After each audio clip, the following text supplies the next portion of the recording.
Good evening, everyone, one and all, boys and girls, men and women.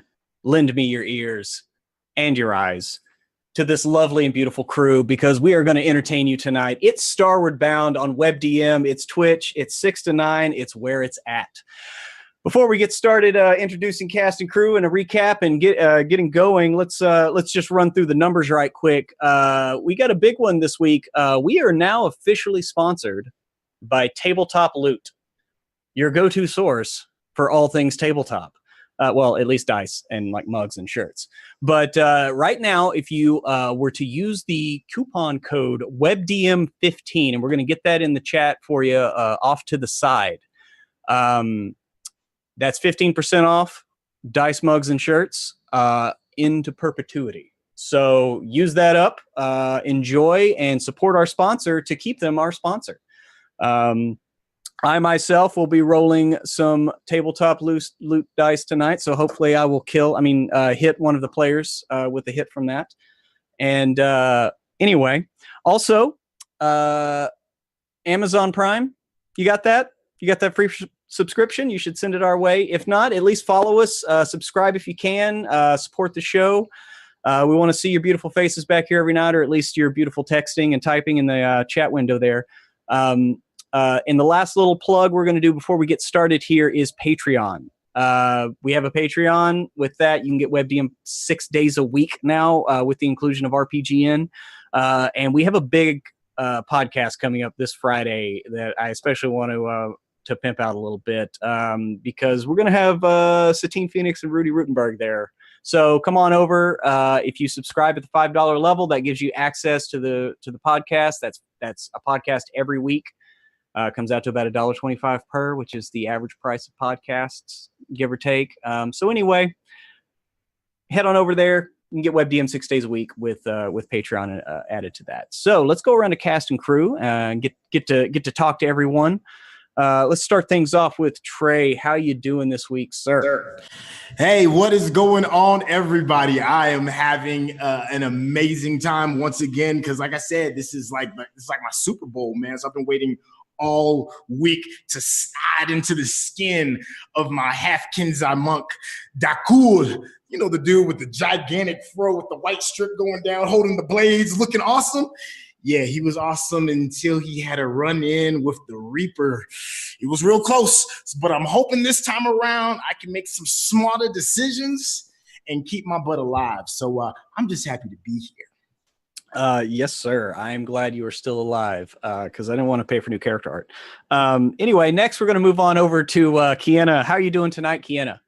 I am doing great. It is hot, but you know what? That makes sense because I am getting back into our robot friend who is fiery and sweet and a bit of a murderer. Back to E404, who I am so excited to get back into the story, get back into chasing after some fucking ears. Let's see what happens, guys, because I'll never know, and I'm always sure it's great. Yeah, that is exactly right. Y'all are hot on the tail of the fucking ears, as you have dubbed them. Next, let's move on over to Emma. How you doing this week, Emma? Oh, Pruitt, I'm very happy to be here this week. There's nothing about the last week that I wish to remember. I have slept in my own bed for 13 hours total in the last week. So I'm very happy to be here and not being worried about that. Yay! I am happy as well. Hopefully, sorry for the overshare. Hey, no, bring it on in. We're a community here. We need to support each other. Need more of that. Yes. And last but not least, Greg, how are you, my man? How you doing this evening? Oh, I am doing so well. We are in the stars. I am playing my Lightfoot Halfling, my Arcane Trickster, my Elry Tossbottle. And as Elry Tossbottle has now achieved the lofty rank of level 5, ladies and gentlemen, it's over. It's over. I want you all to know it happened. 23 hit points. Let's do this. 23. Come get me. Come get me, Pruitt. I'm invincible. Let's play. You do have the thing. I forgot what it's called now. Shit. Never mind. I can't think and look at things at the same time. Mr. Dungeon Master, it is called Uncanny Dodge. Yes, you have that. You're going to be able to use it tonight. I mean, you might be able to use that tonight. Anyway, so before we get started, we're going to do a little bit of a recap, and we're going to do a little something. We're going to see how this goes. So we're going to do the ship's log. So if E404 wouldn't mind giving us this week's ship's log.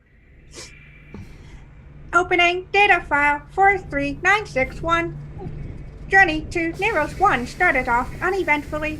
All party members doing their assigned work upon the dawn rose. Elry and I had a talk. She said that I don't need to like fighting or be worried, and that I should just think about everyone having their own relative perspective.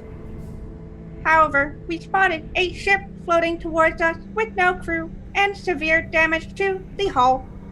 Upon investigation with the rest of our companions, suspicious evidence was found. Refer to ship log files and possible trap files for more information. We encountered a dangerous creature on board. It dealt nearly deadly injury to the crew after scrambling our neurons, instigating confusion. Refer to creature file 251 labeled Umbra Hulk for more information. Data is corrupted. Skipping to entry 6. We recovered salvage. Refer to treasury files for more information. Found a strange device with a design on the Umbra Hulk. Umbra Hulk file updated with information that they are used by Nyogi. Dakul told us about his lasting mental connection with the Nyogi, including echoes in his dreams. More research required to help him. Rest of Journey to Nero's 1. Fascinating. Solar phenomena of the eclipse attached in file 369. Landing was smooth. Docked next to ship that looked like the Harlequin's Embrace, the ship of Fucking Haskell Harkin. The name is different, but all other features are identical upon analysis. Further investigation is required and will be continued in T-5 seconds. 2, 1. And so we find the crew. Yeah, I'm sorry. I was going to just go right into it, but that was fucking amazing, Kiana. So you are there on the docks. You are looking across at the dockmaster, who is a halfling. He's the harbor master, and he calls out to you. Hey man, come on! You gonna throw me those lines, man? And it's like your guys begin tossing lines over, and he's tying them off, and he's giving orders to some other like humans, and there's maybe a couple dwarves that come out and moor the ship. And like I said, he's a halfling, kind of frizzy blonde hair that's kind of toughed out, a little wild. He's got some soot. Already you can kind of smell the air here on Neros 1. It's full of sulfur, and I mean, already can kind of like get a little something in the back of your throat, those of you that actually breathe air. And you know you probably don't want to stay here for too long. You don't see many people walking about. When y'all landed, you saw the crew like come out of the harbor that's like right in front of the docks that the warehouse where right in front of the docks where you moored. And these guys, they're all they have like scarves wrapped over their face. The guy that's the dock master himself. He's kind of like, you can see the soot on his like nose, but his face is kind of a little bit cleaner, but he has his scarf kind of pulled down. And he's like, so how long you gonna be staying? Who's the captain? What's up? I'll walk up and say, probably not too long. Hey, do you know everybody around here? Do you? Yeah. I mean, I'm the harbor master here. Who's that over there? And thank you, DJ Disappointment. Who's that over there? And point to the ship that looks a lot like, what is it called? The Harlequin's Embrace? The Harlequin's Embrace. Oh, yeah. That's the, the Jasper, man. Yeah, it's the Jasper. But it looks a lot like that other one, doesn't it? Oh, a lot like the, what one? The one that you almost said the name of. The one that's called Harlequin's Embrace, right? The Harlequin's Embrace? Yeah, they were here. I don't know when they left, though. I wasn't on shift. She will go like this, and as she goes down, she'll get a couple of gold pieces and say, that's such a shame. Are you sure they're gone?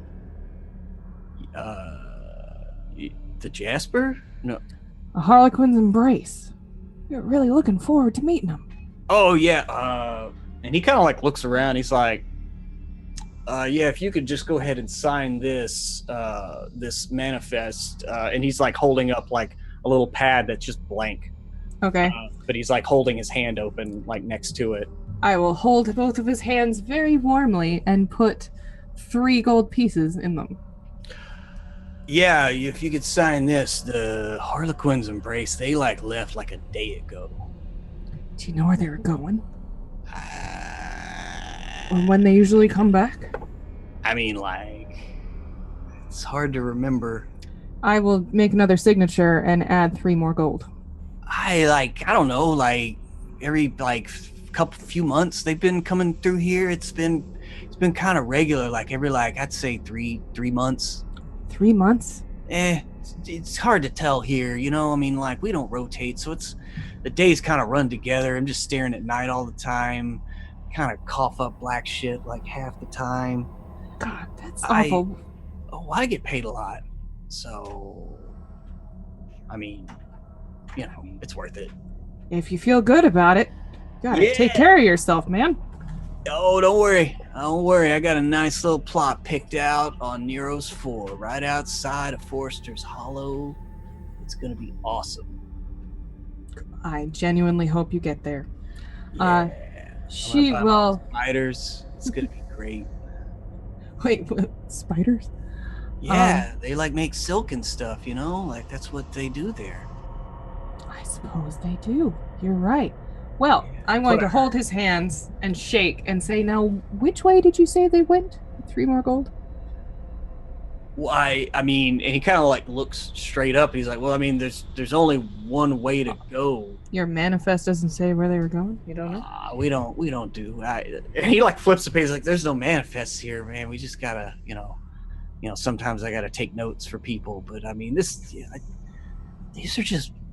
I mean, you're pirates, right? I mean, I've never seen this ship. Yes, we are most definitely pirates.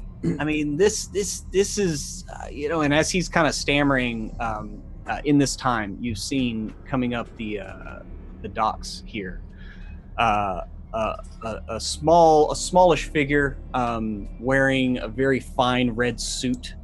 It looks something like maybe like something like Prince would wear, except like in reds and blacks, like red with black etched like trimming and stitches and some bright gold buttons. But he like I really hope it's not the assless Prince pants. We'll see. Well, he's walking towards you, so we'll have to wait and see. on my Speak for D20 ready. yourself. Yeah.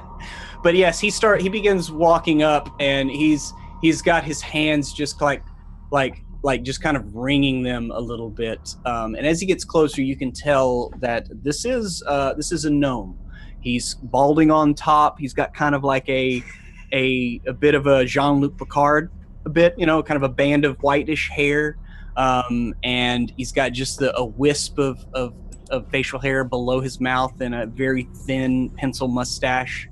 And he walks up to Hilda, and I can't remember if I introduced this halfling. His name is Shimmy John, and he's like, yes, John, please go away. I will take care of this. Oh, mademoiselle, yes. And he walks up and like holds his hand out for Hilda, and he's like, "You are the Dawn Rose, no?"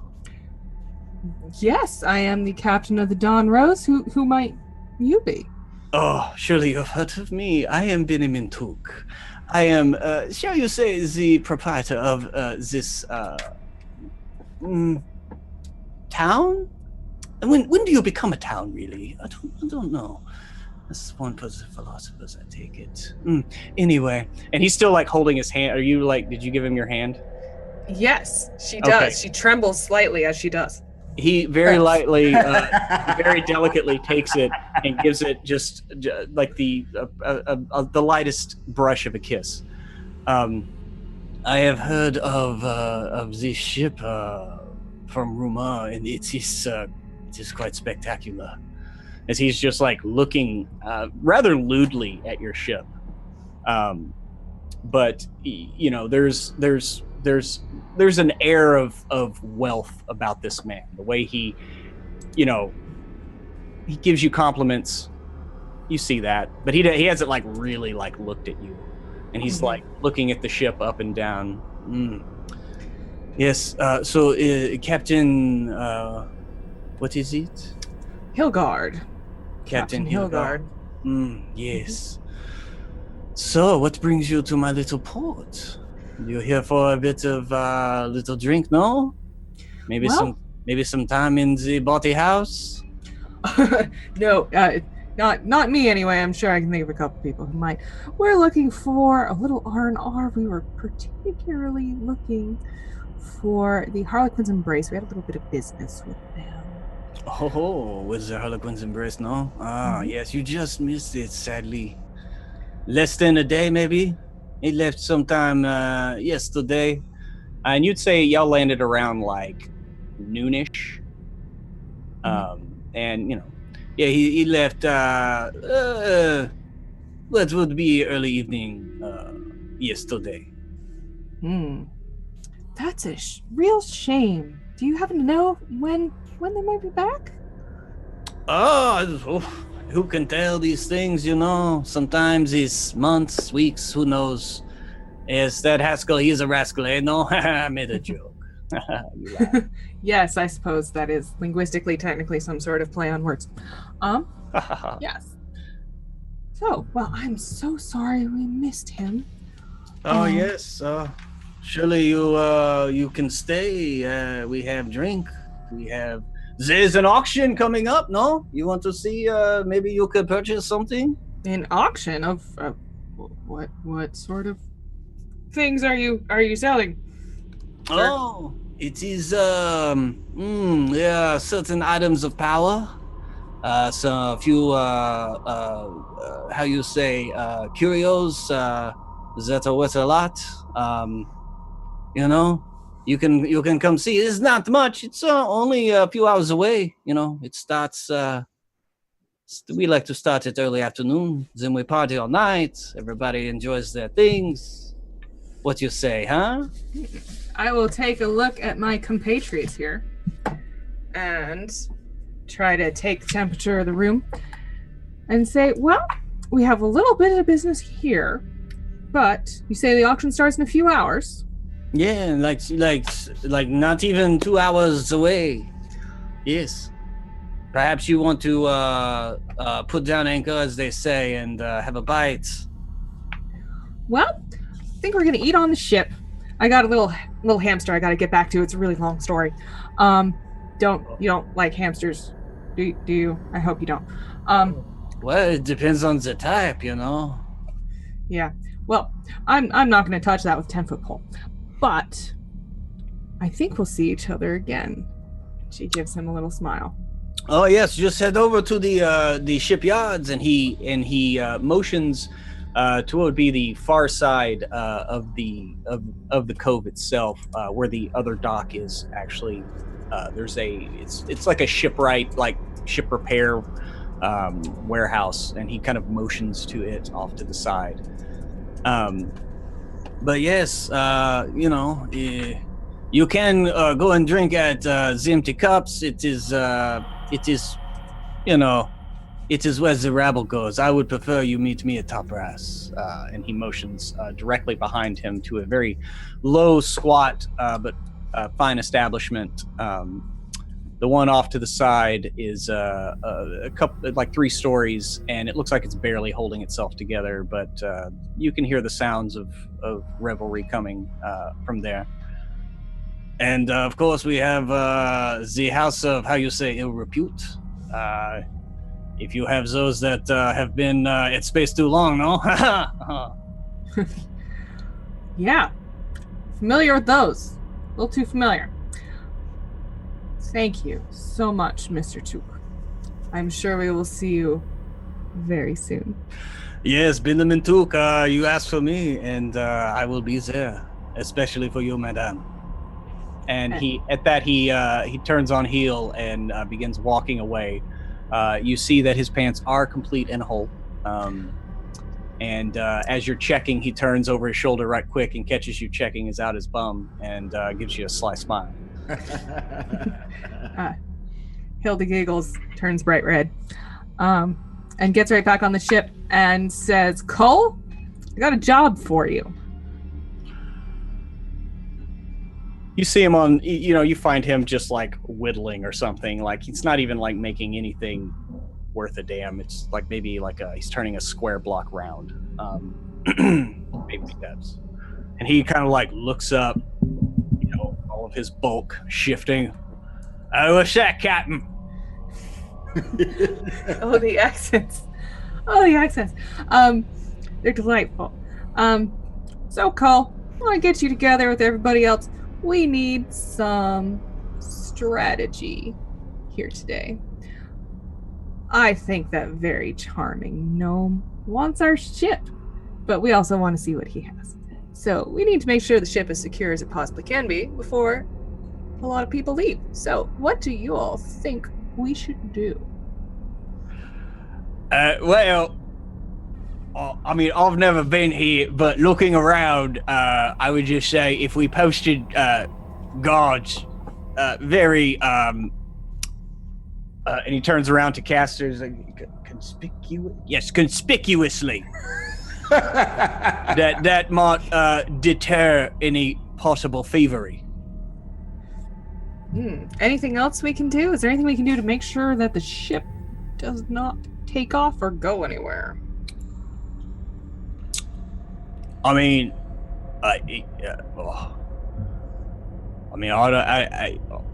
you want me to stay on here? I just kind of want to get my beak wet, if you know what I'm saying. Oh, I'm pretty sure I know exactly what you're saying. Both of them. Oh, God. Okay. Well, what do you all think? Should Cole stay or should Cole go? And he, you see him, looking, especially at E, pleadingly.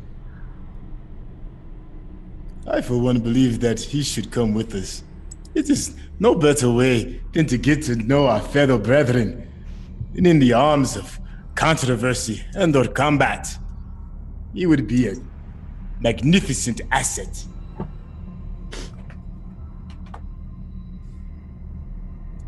Well, at this point, if you're looking for Elry, he is over on the railing, staring at the Jasper, just staring intently at the Jasper. Okay. Yeah, that is where Elry is, staring intently at the Jasper.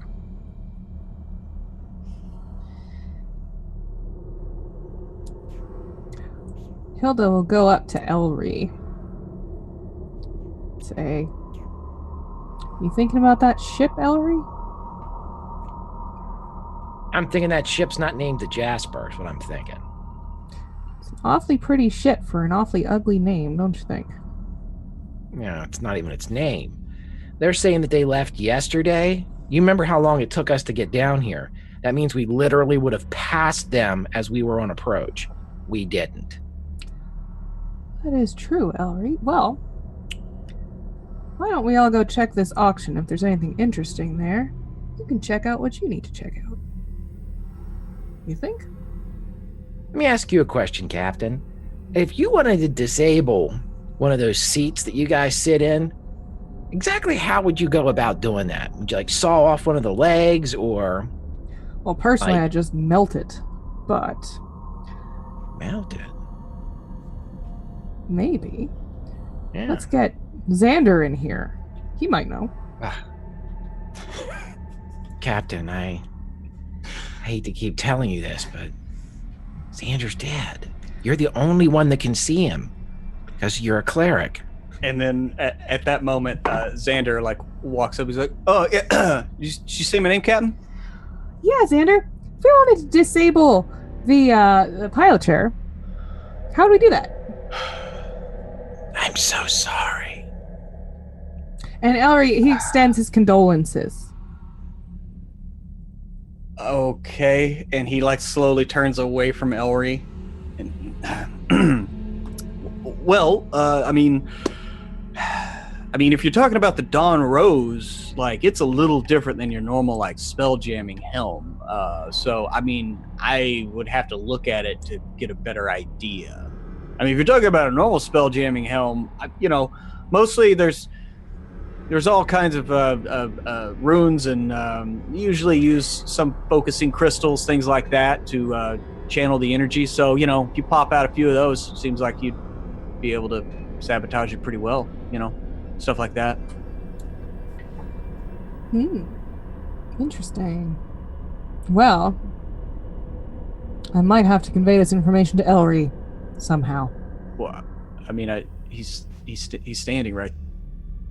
He is. Remember last time I told you maybe try forgiving him if that would hurt. Have you tried that? I'm sorry. I mean, I forgive you. I don't know what to do. It's gotten worse. I caught him in my room the other night. I didn't want to bring this up. But what was he standing there saying I'm sorry over and over again. And I don't know what to do. Slowly looks down at Ellery and looks back up. It's almost like I can still hear his voice, Captain. And I know that I'm not a cleric. And if I could apologize, I would say the following, that I apologize for leading him down that path of destruction that led to his death. And I also apologize for stumbling into his old room the other night and urinating at the foot of his bed. But he's a ghost now, so that won't... I thought it was the fucking hamster. God damn it. And he just walks off at that. Well, Ellery. Yes.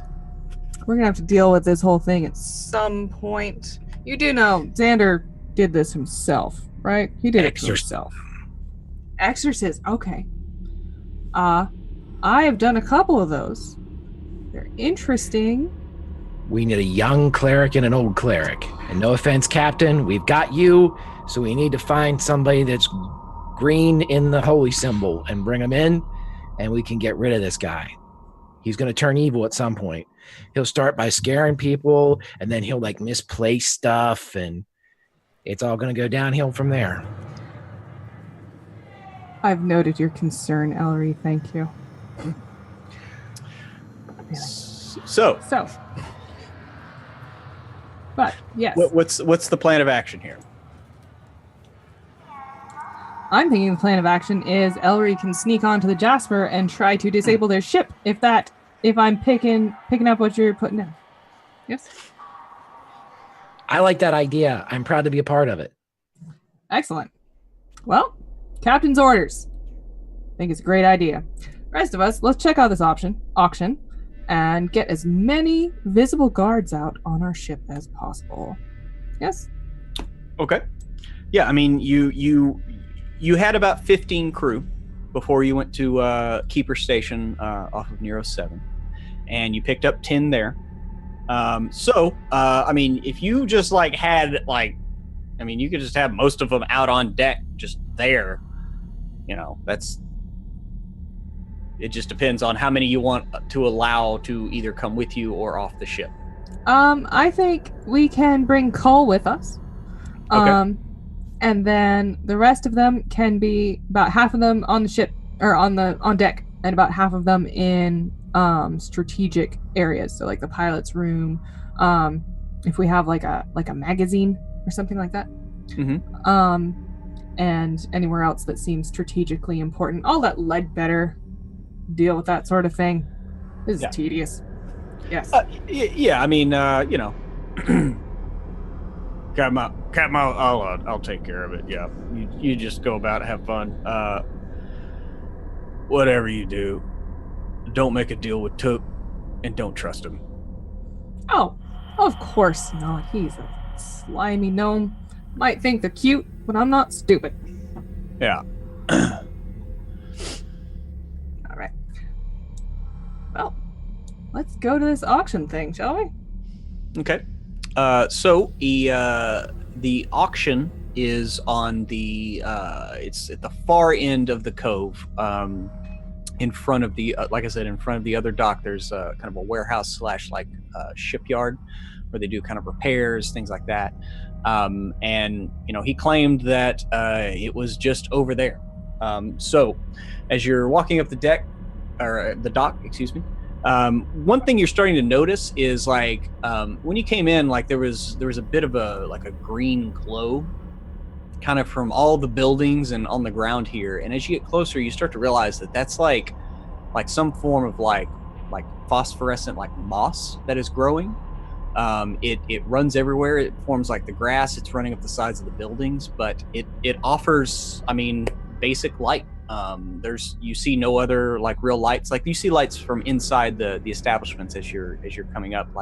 Directly in front of you as you get to the end of the dock is the warehouse. To the left of the warehouse is the Top Brass, the fine drinking establishment.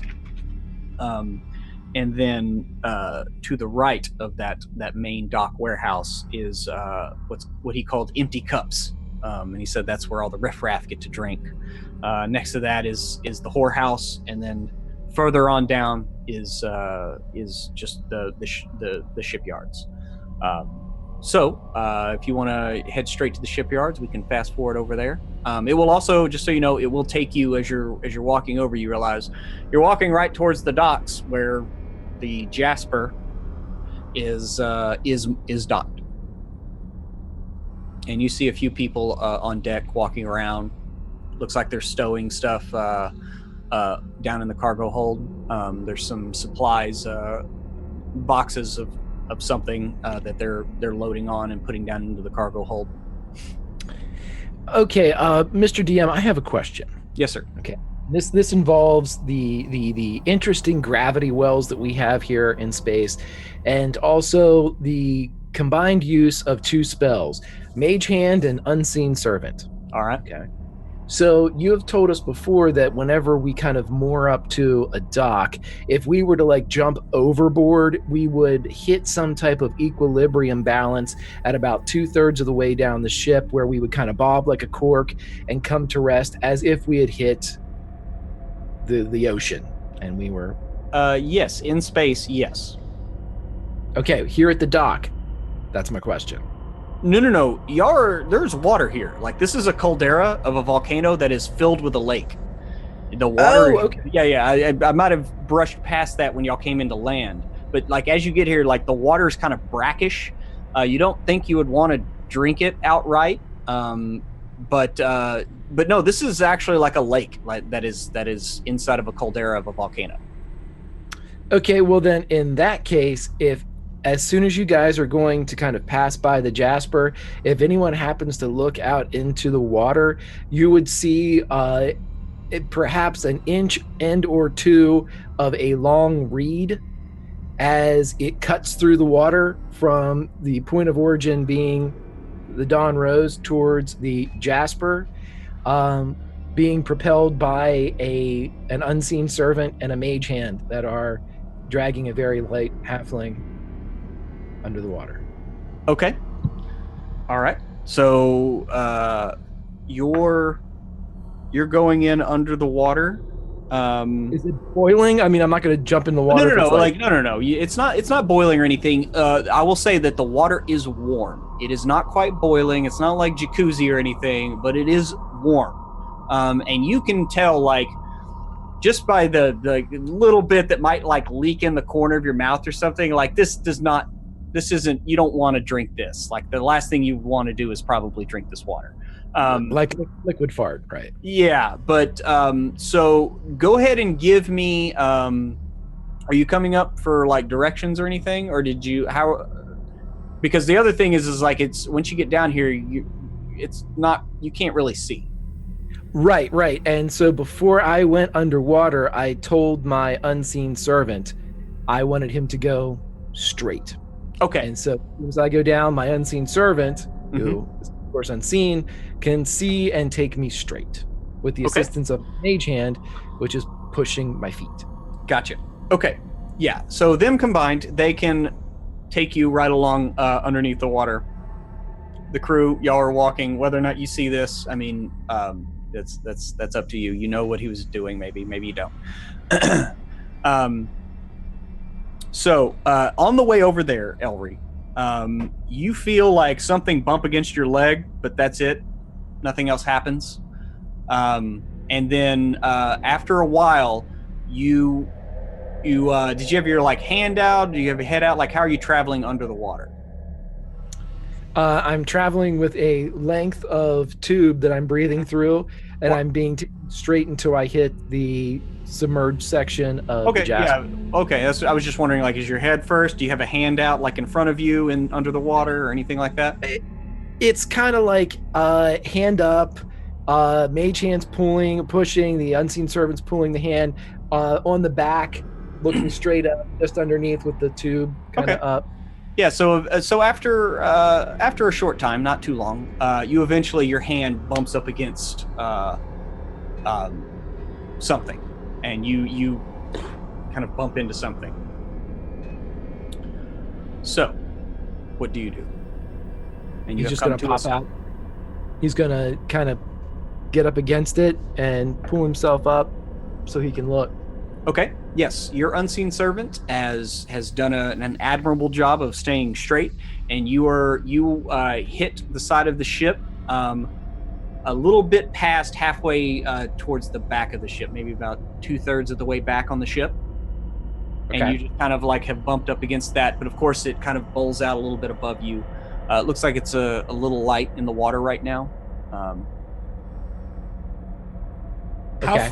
How far away is Elry from the offloading ramp of the fake Harlequin's embrace? So what we think might be it.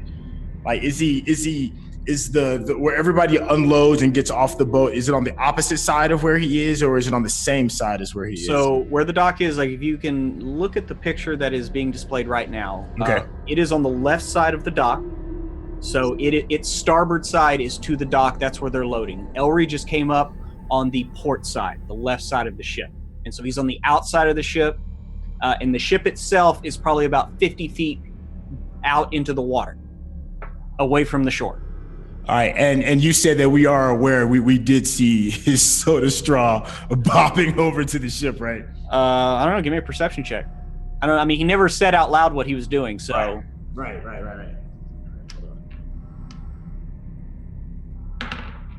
And Elry, give me a stealth check. 11. Yeah, you don't see it. You don't know where Elry is right now. Okay. That would be a natural 19 for a 29. 29. There you go. So 29. So there you go, Elry. You have bumped to the outside, the port side of the ship, about 2/3 of the way back. When you come up out of the water, you can hear maybe like a quartermaster or something like that yelling like, "Get that cargo stored below deck, come on." We gotta leave here in a few hours. The captain wants to get the hell out of here. And he's just he's just yelling commands like, like you've heard Ledbetter yelling at your crew. Sounds exactly the same as that. He wants to climb up on the back of the ship towards where the captain's roost would be. If this particular spacefaring vessel has the same type of kind of layout that a seafaring one would have, the rear of the ship should house the captain's quarters, and he'd like to climb up to that area. Okay, yeah. So you climb up to the back on the back of the ship. Go ahead and give me a climb check. Another 19. And what do you want with that one? Just acrobatics? Or? Oh, I'm sorry, athletics. Athletics is 21, acrobatics is a 26. Okay, yeah, that's athletics. Because at first it's kind of hard to get out of here and get a good grip because the slime from sitting in the water, it's starting to glom to this. You can see some of that phosphorescent like moss and stuff adhering. It's a little slick, so you kind of have to have some good strong grips at first to get started. But you manage to climb up the back of the ship. You're climbing kind of past the nameplate there at the back, where it says the Jasper across the back. I touch it. Okay. You like investigating it?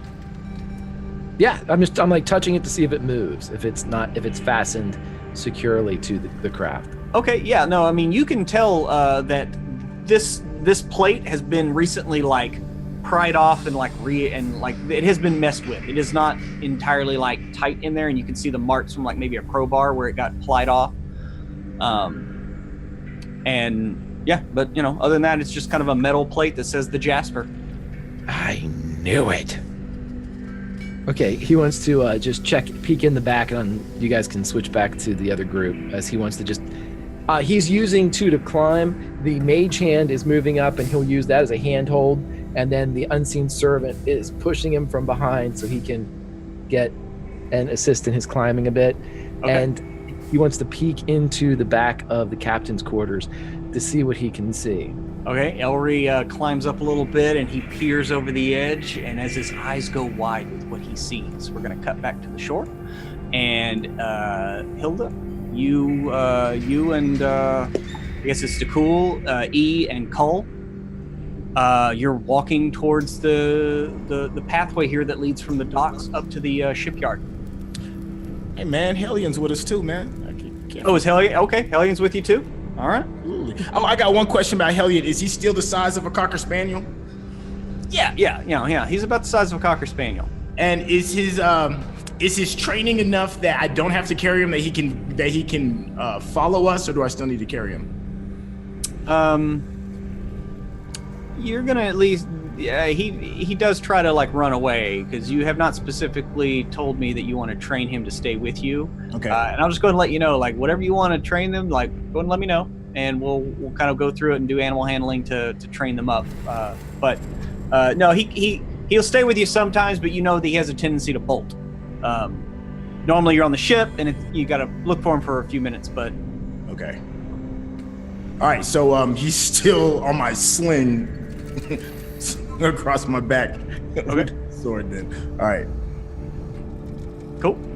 Oh well. Shoot, so I still got the stage. The glowing moss that's everywhere. Yeah. I would like to grab like a good fistful, or at least however much I can hold, and put it inside of my my herbalism kit. Okay, yeah, like I said, it's the grass, it's growing up on buildings, it's just kind of growing everywhere. It's like this moss, like a lichen that, it just looks like it grows naturally here and provides ample, soft green light. But yeah, there's, like I said, it's everywhere, so there's plenty. And is there anything else before you head on in?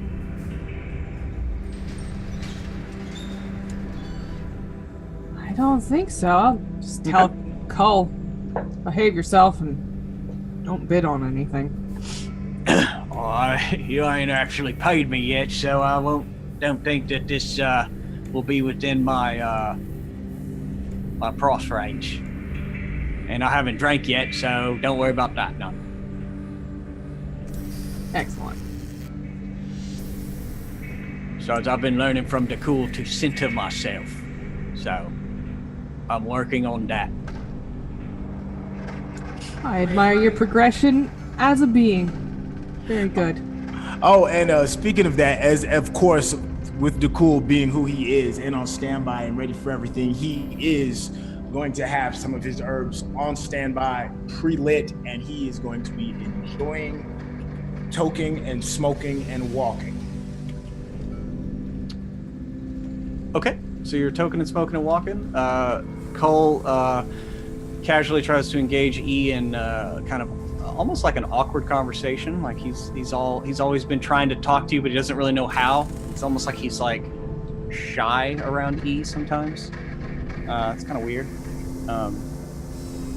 But you get into the large open bay doors, and off to the side, and you can see there's just like building material just kind of stacked up in the back, and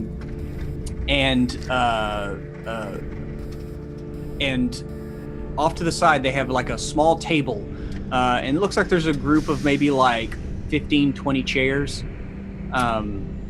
set up in front of it.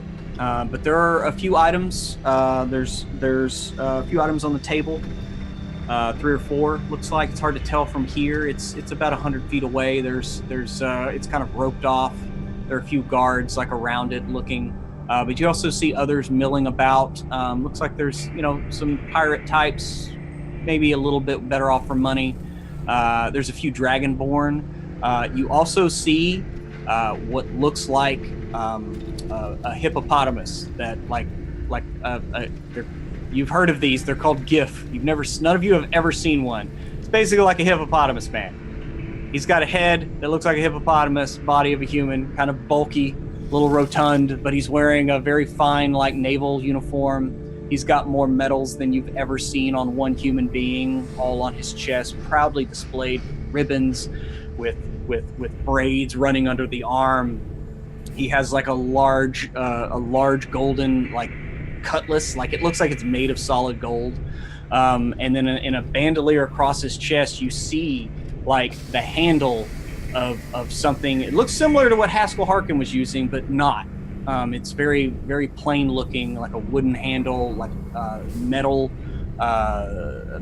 workmanship, but it's like holstered. But it has the same look about it, like a crossbow without the crosspiece. It's a pistol. But anyway, y'all have never seen that before. So there's a group milling about. Looks like they're looking at the lots and just engaged in casual conversation. But other than that, there's just activity going on at the back of the warehouse. Looks like they're moving lumber into place and various things like that. Okay, and just for clarity, we are like at the auction place, or we're just outside of the auction. Well, you just walked into the warehouse. It's like taking place in a warehouse. So you've walked in, and off to the right about 100 feet is a little open area that has been roped off, and there are just some chairs there and a table with a few items set on it. And it looks like maybe a painting like propped up on a stand behind the table. I mean, there's not that many items. It doesn't look like, but like I said, in that little roped off area, it's probably about a 50 by 50 area that's roped off. They have about 15 chairs set up, and there's like a lectern up there, probably for the auctioneer, and so that's obviously where the auction is going to be. Dakul's going to walk over to the hippo man, the GIF. That's how I pronounce his species. No, that's what it is. Some people call it GIF, but no, I'm just kidding. It's a GIF. Yes. You seem quite dressed for such an appropriate time. What is it that you plan on bidding on? I'm new to this. Maybe you could give some tips for a man who is new to how all of this auction goes. And he walks around. Oh, you are talking to me, huh? I'm sorry, I did not mean to offend. I thought you were paying attention. Oh, no, I was just contemplating on what to bid on. Yes, I'm Vice Admiral Connington. What be your name? My friends call me Dakul. No, Dakul, no rank. You're not part of a military, huh? Oh no, I am not for the military. I am more of a free-thinking, sailing type, if you will. Yes. Oh, yes. Sailing the stars. Yes. I enjoy it myself. But, so you want advice on bidding? Yes? Yes, I would love to know the rules, so I don't offend anyone. Well, my good man. You need to have the most gold and be willing to spend it. That's about it. It's an auction. I mean, there's some fine pieces here. I have my eye on that pistol over there. And you turn and look, and you see on a red pillow, Dakul. Yes. Yeah, you'll be damned. It's like the exact pistol that Haskell Harkin used. It's just sitting there on this red pillow, all wooden handle with golden filigree and metalwork, tipped in a same blue gem. But it's just sitting there on the end of the table. Wow, I have never seen the likes of such fine craftsmanship. Is it more of a piece of art, or more of a weapon instead? Oh, yes. I like them both.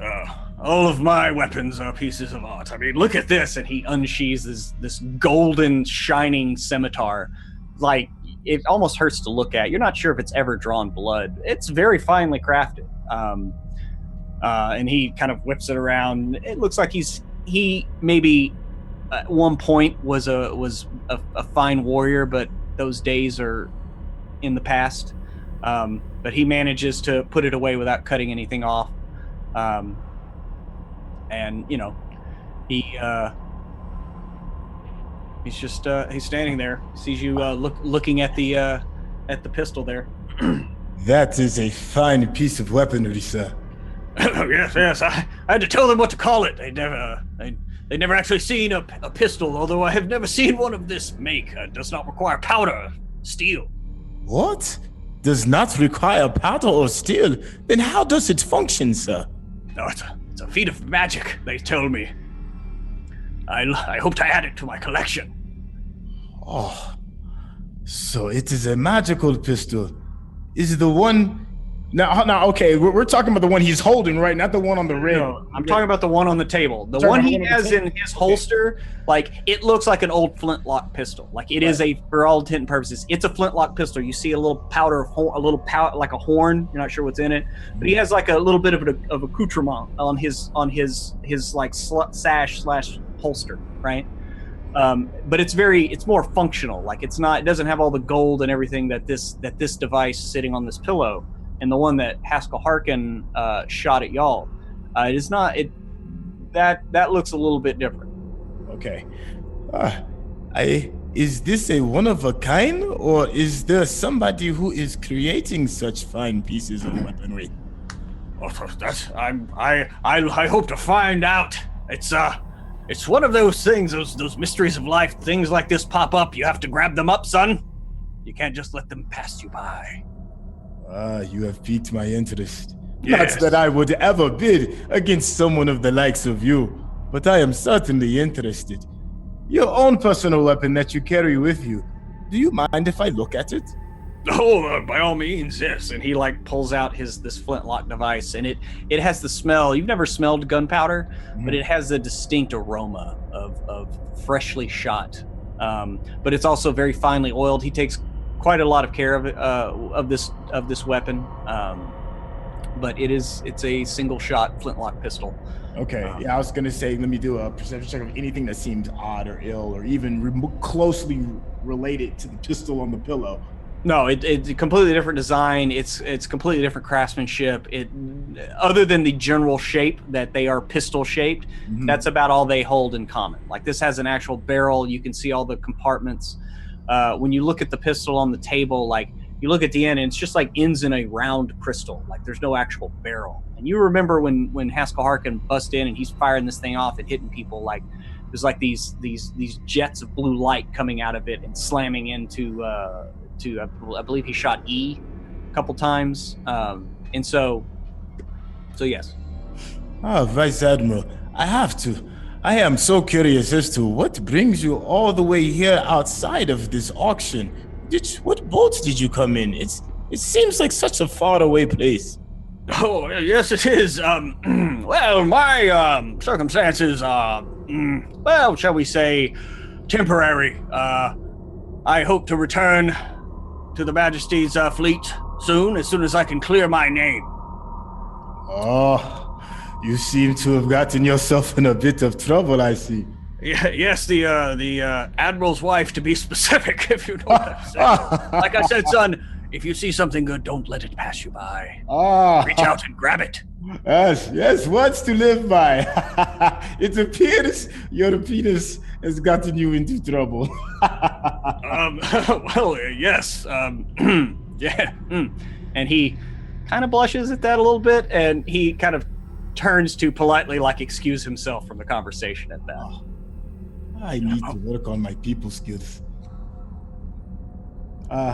I shall go. At that point, that's when Dakul is going to turn around and head right back to where Hildegard and E404 is and give them the scoop about what the pistol is, who he is, and yeah, let's try and game plan something.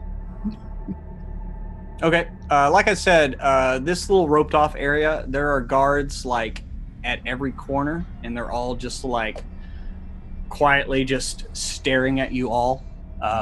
And you know, there's a rather bookish looking man up by the lectern.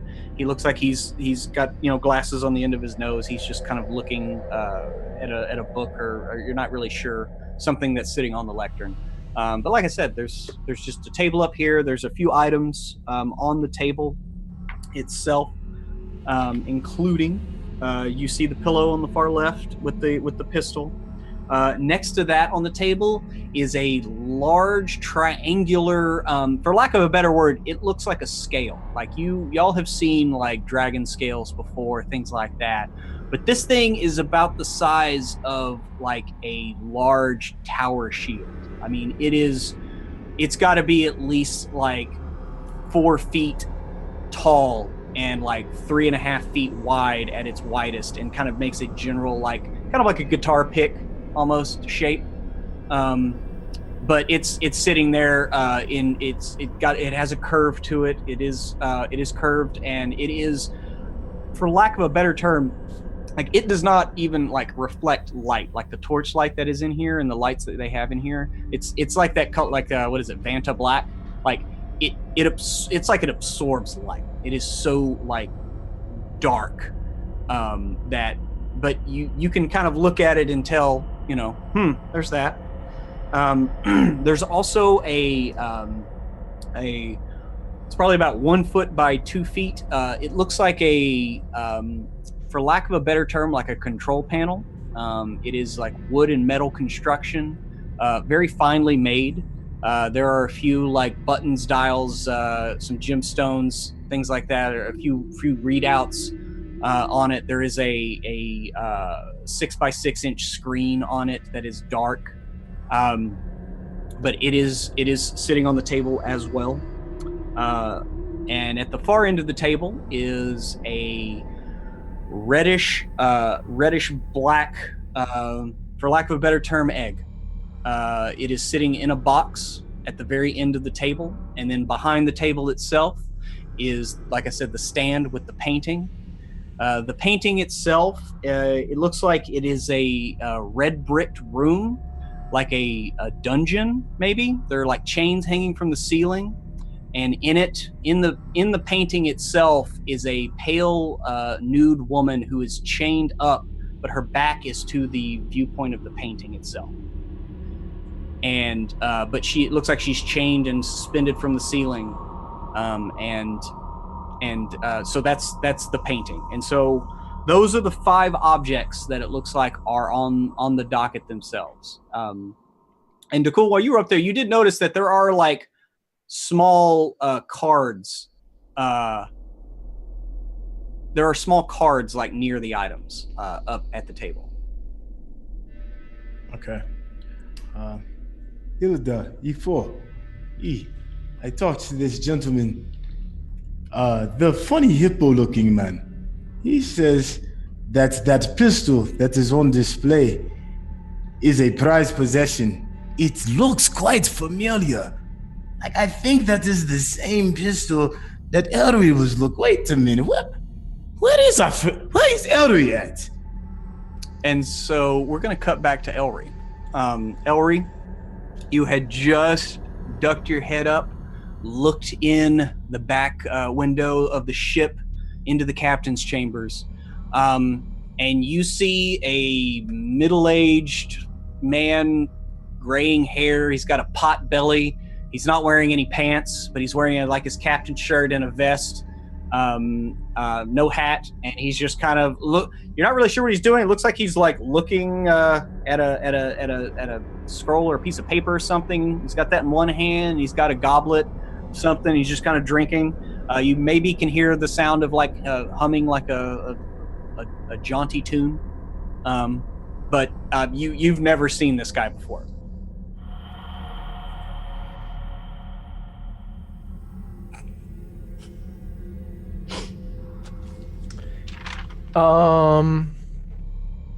Is there anything in the room that he would notice? Is there a belt rig or a weapons? He's not wearing his pants, so would there be a scabbard or anything that would be indicative of perhaps weaponry that he has seen before? Actually, yes. When you scan around the room, you do see up near the guy's desk that's kind of like off to the side of his bed. You see where his belt with his weapons are hung up. Looks like there's a saber. You're not exactly sure, but I mean nothing about it catches your eye as familiar. Like this guy, like I said, mid-40s. Like Haskell Harkin was maybe like mid-30s. Now, this guy's closer to 50. And like I said, he's got kind of a pot belly. He's not in the best shape. His hair's graying. It's coming out of its ponytail. Some loose strands hanging about his face. But other than that, there's nothing remarkable about this guy. Okay, well, I'm going to try something stupid because that's Elry. Okay. Elry is going to use the unseen servant and the mage hand to negotiate himself around, so he just has the barest of glimpses at this gentleman in the room through the glass, like through the captain's glass. And once he's in place, he is going to kind of fish down and pull that copper wire into his mouth, and he's going to point at the man. And he's going to say, "What have you done?" You see the guy immediately like, "What the hell? What the hell is going on?" "What have you done?" What? There, Harold! And he starts screaming like, "Harold, get in here!" Don't go for Harold. You have angered the gods. Go ahead and give me a deception check.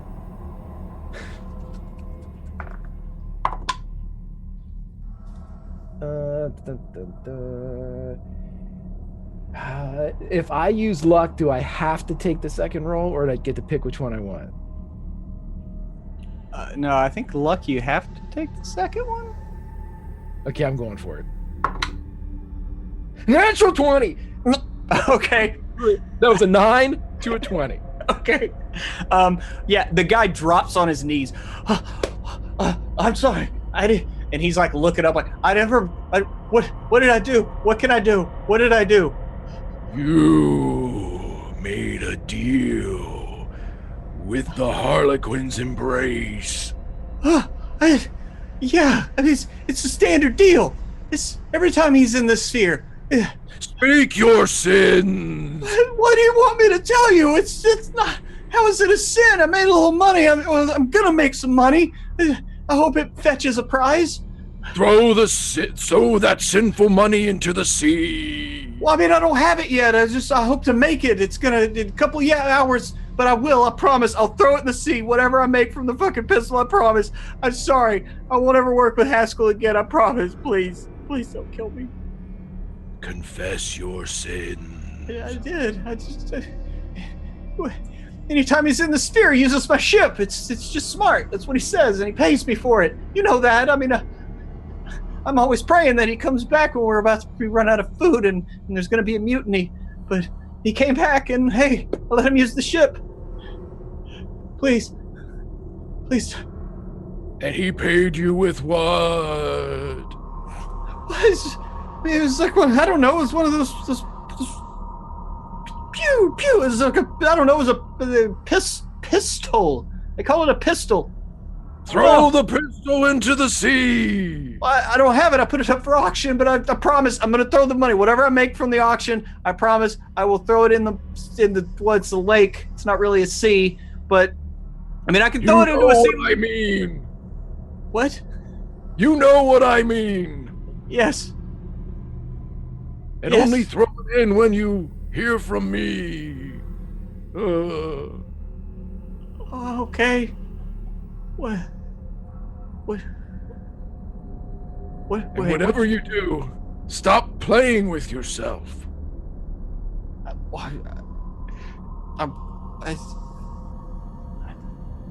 Okay, I have a problem. I admit it. I admit it. There's a perfectly good whorehouse right there. Perfectly good. So I promise I'll send more coin to the ladies. I promise. Pay it forward. I promise I will. I'll pay it forward. Please just give me safe travels like I always ask. Look after my wife and my second wife and my salt wife and all my kids. Please don't. I promise I won't ever work with Harkin again. If that's the problem, he's just, I don't know, he's just so, he speaks so well. He doesn't speak better than a god. No. You're right. Okay, well, remember what's happened here today. I'll never forget this. Oh my God. And if you are met by a handsome halfling at any time in the future, and he identifies himself as Elry Tossbottle, he is my avatar on this sphere. Okay. All right. I'll look out for your avatar. Also, and if he is in a house of ill repute, you will pay it forward and pay for his fun. I promise I will. I promise I'll spread the wealth. I'll spread it far and wide. Please don't. We're done here. Thank you. You're welcome. Hello? I'm still here. Oh, God. Okay. Just let me know when I can put my pants back on. I'm sorry. I want you to go out on the deck and leave your pants behind. It is your first act of penance. Yes, sir. Yes, sir. I promise I will. I promise. And he gets up and right now, yes? Right now, I'm waiting. Yes, okay. And he scurries and throws the cabin doors open, and you hear from the outside Captain, what? And the sounds of cat calls and hey, nice legs, Captain. Various reaction of pirates to one in half dress. Elry will just smile and head towards the docks. Okay. So heading back towards the docks there, and back inside. Back inside, we're with Hilda and Dakul, Cull and E.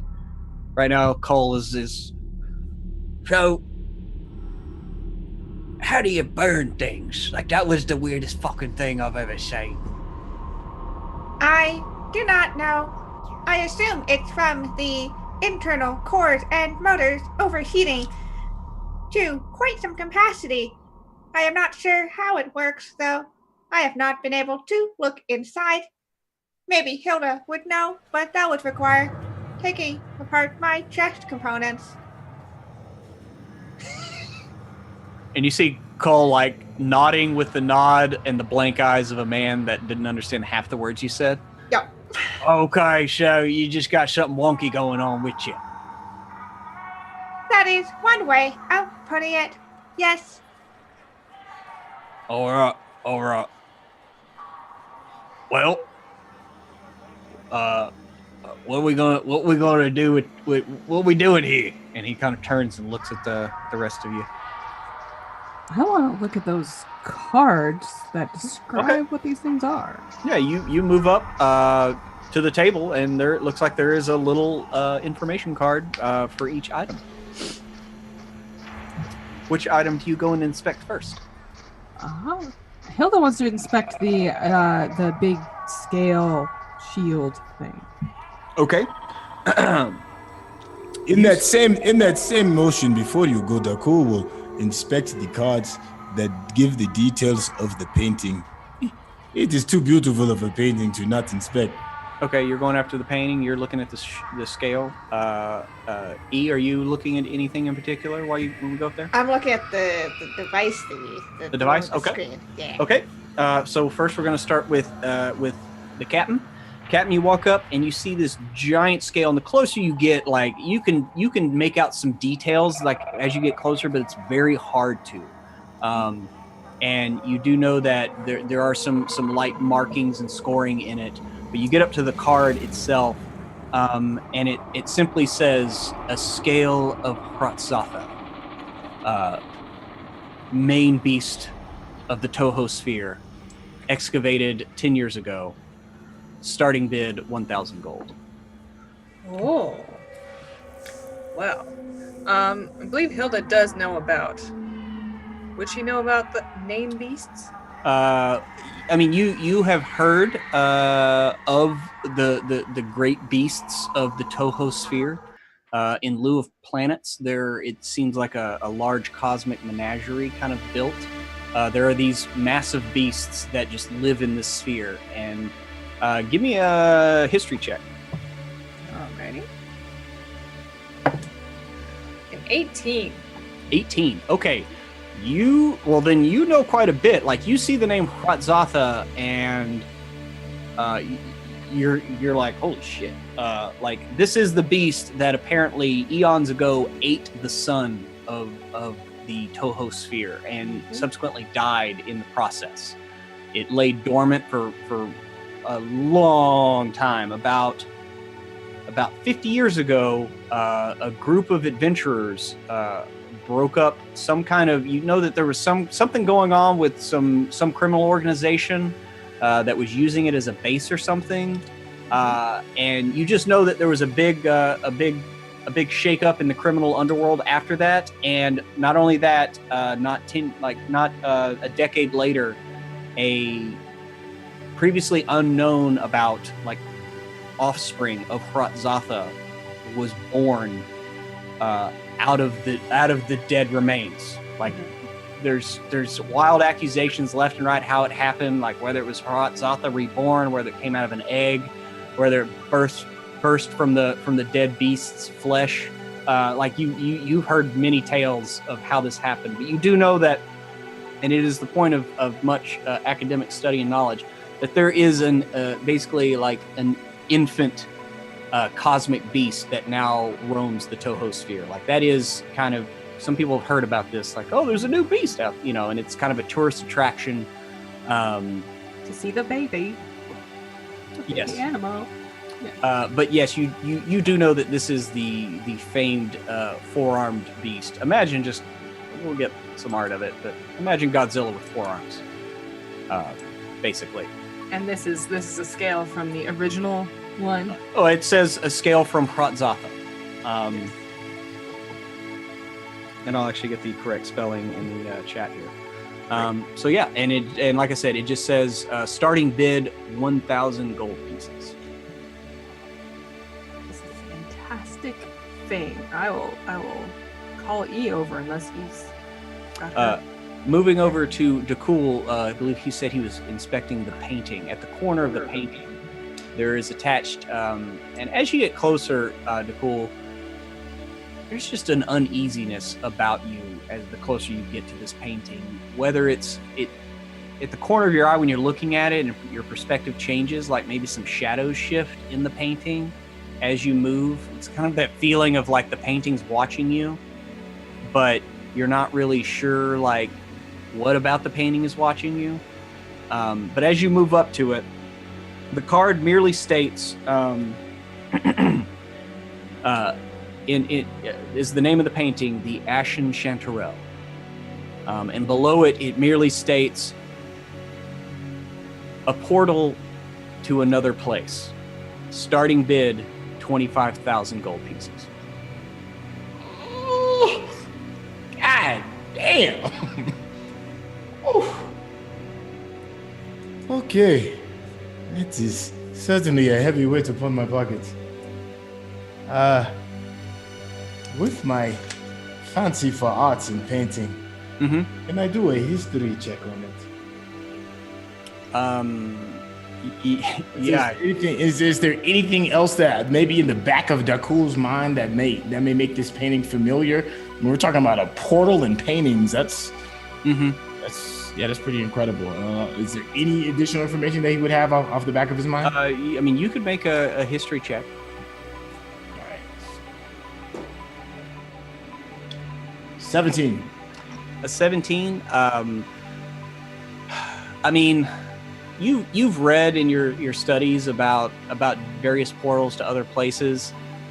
Sometimes it can be in the form of a painting, but this specific one, I mean, like you're sitting there racking your brain, and you're like, I know I've read about some things like this, but you're racking your brain, and like nothing that matches this description is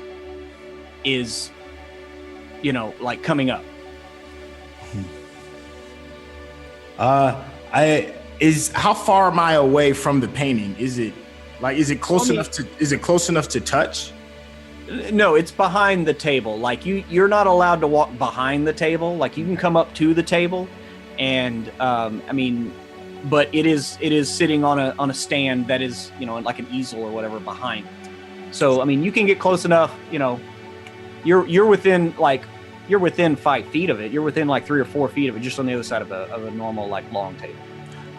Can I'd like to go into my herbalism kit. If there's a way I can maybe like stealthily do it and just roll up a ball of that grass, the glowing grass. Just roll up a ball of it and flick it at the painting. Okay. Go ahead and give me a sleight of hand. Ha! 16. Better than nothing. Okay. Yeah, you're kind of looking at the painting. You reach down into your little pouch there, and you kind of like glance around and you pull it up to toss it, and you look over, and the guard like at the corner there is staring right at you, and like you meet eyes, and he just goes, "Okay."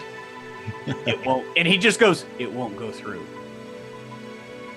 okay. And then goes back to scanning. Okay. My next move would be to look at the card for the egg. Okay, so you're gonna go look at the card of the egg. E, you said you wanted to look at the control panel device. Okay, you walk up to it and you look at it. Whoa, what languages do you speak? That is a good question. He speaks Common, Dwarven, and Elven. Okay. Yeah, all the buttons and dials and the readouts on here, you can't read this. Although it does look familiar at first glance. And then you look at the card and you see the card and it says Niyogi Life Tracking System. Salvaged from Death Spider. Works as is, no refunds. Starting bid, 4,000 gold. Okay. He will file that away. Okay. Yeah. And then you wanted to go over to the egg. Is that cool? Yes, absolutely. So you go over to the egg, and it is sitting in a cradle. And like I said, it's kind of like it looks like it has cracks running through it. It's a black egg with like kind of red inlays, almost like an inner heat coming out. And it's about probably basketball sized at its biggest, but is general egg shape, oblong.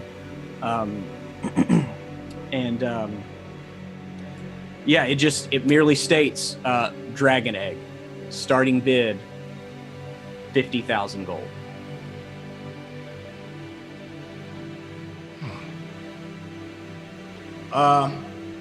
Thank you, Bognova. Oh, dragon egg, 50,000 gold. I want to. Daku will look over to the same security guard that caught him trying to throw grass at the painting, and jokingly point and say, "Is this real?" He just kind of shrugs and gives you like, "Man, I just work here." And one more question: who runs this whole shebang? That's Benjamin, and he kind of like points, and you turn and look, and you see Benjamin Took walking in. Not terribly brisk. He's walking in like he owns the place. The casual comfort of someone who has his own volcano pirate cove. One more question for the security guard: when shall bidding commence? I think it's like, I don't know, like a little over an hour, something like that. Thank you for your time. I mean, y'all have been in, walked over, you had some conversation and stuff. It's been not quite an hour. So you have about an hour to go. I will head over to where Hilda and E404 is and excitedly tell them, "Oh my goodness, you're not going to believe this. There is an egg over there that claims to be the child of a dragon. Also, there is a sorry. Oh. Oh my gosh, I forgot my other piece that I expected. The Ashen Chanterelle. Yes, the Gintero is the Gintero, right? Yeah, the Ashed Gintero. It is this painting that claims it could be a portal. I tried to test it out, but got caught. I think we have money to spend, don't you? It depends on how much money you are planning to spend. Well, what else did you find? Maybe we can do a comparison. I found over here, this endlessly black thing is a scale of the name beast of the Tohosphere Haradzotha. Ever heard of this? I have never heard of that. It's a whole sphere.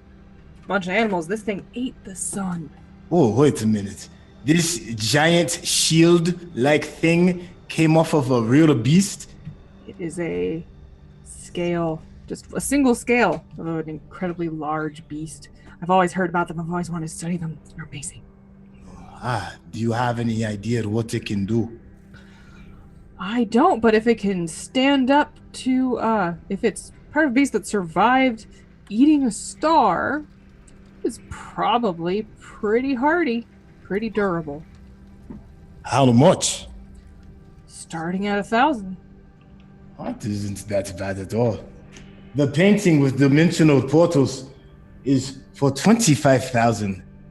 And the dragon egg, which is quite interesting, is 50,000. That is a lot of money to gamble on something that may not be real. E404, what did you find? I was examining a life tracking panel from a Nyogi death spider. Oh, did you say Nyogi? Yes, I thought you would have some interest in it. Yes, absolutely. How much is it? Starting at 4,000, yes. Oh, 4,000. I most definitely would like to put a bid in, if it is all right with the rest of us. Perhaps you would want to examine it. It has symbols, assumably in language, but it is not within my data system to interpret it. And at that point, because of the traumatic events that Dakul has gone through, he is going to go directly to that device and look at it and see if it brings anything to mind. Yeah, you go over and look at the device itself, and you can almost. It's weird. Like when you first saw it, you'd never seen that language written out, so you didn't really make it out. But you look at it now, and you can almost make out like, oh, distance, intensity.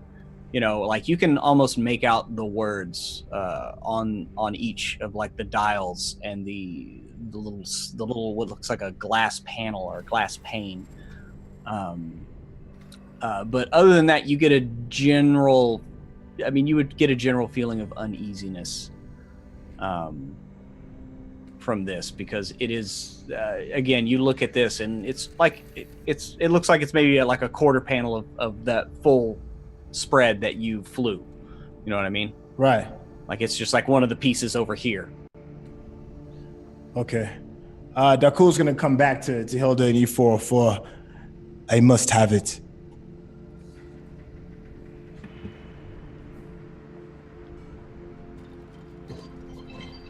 Are you sure, Dakul?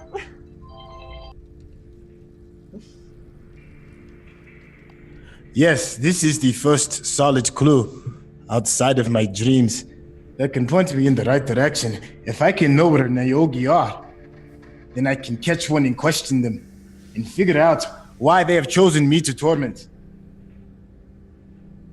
Were you able to read it? I am not sure until I am able to put my hands on it. If it is capable of tracking these Nayogi, I must find one of these, and it must answer for these crimes of punishing me. That is fair. I know this seems like such a selfish act, but this is of the utmost importance to me. I hope you can understand. Whatever it is that it costs, I will happily pay the debt. He's trying to remember how much they have in the bank. I know we just covered this pre-session, but you actually, we were talking before, you actually have 9,000. okay. And does anyone? It's about this time that Benjamin Took is in the back of the little kind of viewing area, talking to some. Looks like he's talking to the clutch of Dragonborn, which when you look at them, they look very out of place here. They have like small little totems and little skulls like hanging from their like belt pouch or their belt. They have like blades on their wrists that are kind of retracted, but they're kind of talking to each other in Draconic. And Benjamin Took walks up and begins talking to them in the same, in the same language, casually, standing around these giant scaled, Dragonborn. And Elry comes in about that time, finding his friends up by the table.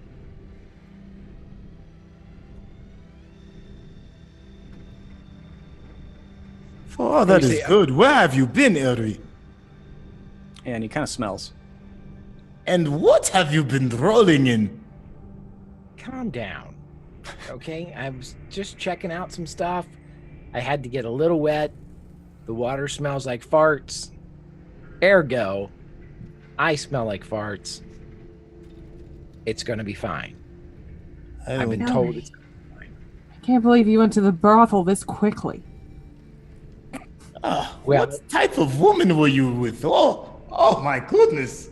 Oh. There's a lot of assumptions being thrown around here, brothel, women, but what you need to know is I was doing none of those, and I was doing what I had discussed, and I infiltrated the Jasper, air quotes, ship and ascertained the following knowledge. Apparently, the captain of said ship trades his ship to asshole Larkin for certain money so he can fly around in what is essentially an unmarked ship and then return it to this guy and whatever. So he's off in whatever ship he's flying in right now. And supposedly there's a gun here, and that's the only reason why I came here and I didn't go straight to the brothel, because I have a line of credit at the brothel. Yeah, it's at that moment that like Dokul kind of shifts a little bit, and Ellery, at the corner of your eye, you catch the glint of gold. And at the very end of the table, sitting atop a red pillow of fine velvet, is this pistol. Son of a bitch, my gun! And you go over to it, and it's there. Like, it looks exactly like it was when he held it in his hand. The corner of the pillow is a little card, and it just reads, Mage Lock Pistol, starting bid 500 gold. 500? Well, this is preposterous. This is bullshit, I say. And like from behind the lectern, where there's that kind of bookish kind of PV, he's got his glasses down his nose. He just kind of looks up and gives you just like almost like he wishes he could shush you like a librarian, but that's not the point of this place. But and he kind of goes back to his writing. All right. So there's an auction, right? He comes back to the group. Yes. So far, it's from the rules of the great, the military man that I spoke with earlier. He says it is an auction. We put our bid in, and hopefully, who wins. Such a great way of selling goods. When's it start? Do we have an ETA on the AUC? About an hour from now. Okay. Well. And as you could, as you are sitting here, you can see more people kind of filtering in. A few more of the pirates. Ellery, you see a very familiar captain. He's fully dressed. He's got a hat on. His clothes are a little worn, a little threadbare, but they're not terrible. But he looks very, very flustered, red-faced. He keeps, shut up, just shut up. Should have never told you that. As he comes in, and he's just kind of, him and his men he's with, his little retinue of like 5 men, they all kind of sit at the very back. And they're just kind of like sitting there, and he's like looking around. Whenever there's a calm moment in like the general din of people talking and looking at the items, Ellery's going to stand on a chair and he'll go, by God, that gun's mine, or my name isn't Ellery Tossbottle. Loud enough for the... Yeah, you see him his spine goes straight. He like looks at you wide-eyed and then just like looks away. And it looks like he might be like shaking or shivering. Yeah. Ellery's not going to look at him, but... Okay. This is Dakul. He'll look at everybody and kind of bring everybody together in a small huddle mode and say, we're dealing with a bunch of pirates. We can have all of this. Why don't we set up an initial bid, see who bids upon it, and then take it from them before they get back to their ship? Buddy, these are pirates. Any way that you can screw over one another has already been done 1,000 times in this joint. If we try to steal something or hornswoggle somebody or rough them up outside when they want, we'll be the 7,000th person to try that. We got to come up with something good. So we might need to just play this one straight up. The artifact that I am most interested in is 4,000 gold pieces. That will cut our stash by half at least. Do you want to give up all of that to play by the rules? No, I'm going to give up all that to live. And what the hell are you paying 4,000 gold pieces for? Hey, calm your tits for a moment. You know I have these bad dreams that keep going over and over in my head with the legs and the spiders. Over there is a device that can track the Nyogi, and we can get some answers. Put them to the task of good interrogation through hamsters. Hey, we're bold. Everything you just said is insane. Every word from the first one to the last is insane. You said you're going to spend money on something that can track Nyogi because you've had dreams, and then you sputtered something about hamsters. He looks at the captain and he looks at you for, am I crazy? Did that water have something in it? I feel like I'm going crazy. Maybe a little bit. Keep in mind, we are having this discussion inside of a volcano. Excellent point, but... Okay, well, if we are dealing with pirates and people of ill contempt and will, what does it matter if we heist a little thing here, a little thing there? We came here to look for your gun, right? Your gun is right there. We can I see it. I know, I'm working on something with that. But that 500 to 4,000. 4,000 is a lot. I'm not in charge of the gold. That's E404. I just make sure that we get all the gold. That's just my job. It's accumulation. But I know apparently my tits are agitated right now, so I'm just not thinking straight. One way or another, I am not leaving this planet without that device in my hand.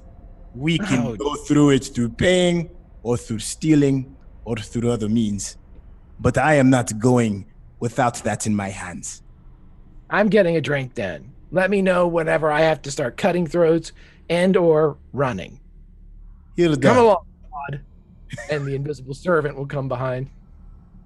Hilda, what are your thoughts? Cool. I've been thinking.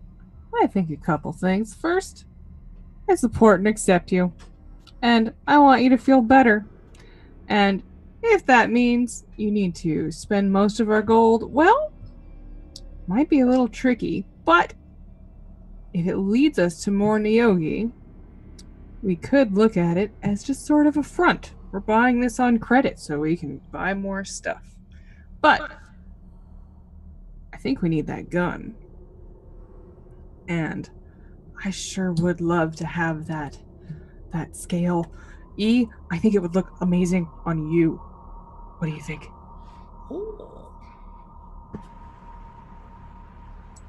That is a consideration I did not take into my calculations.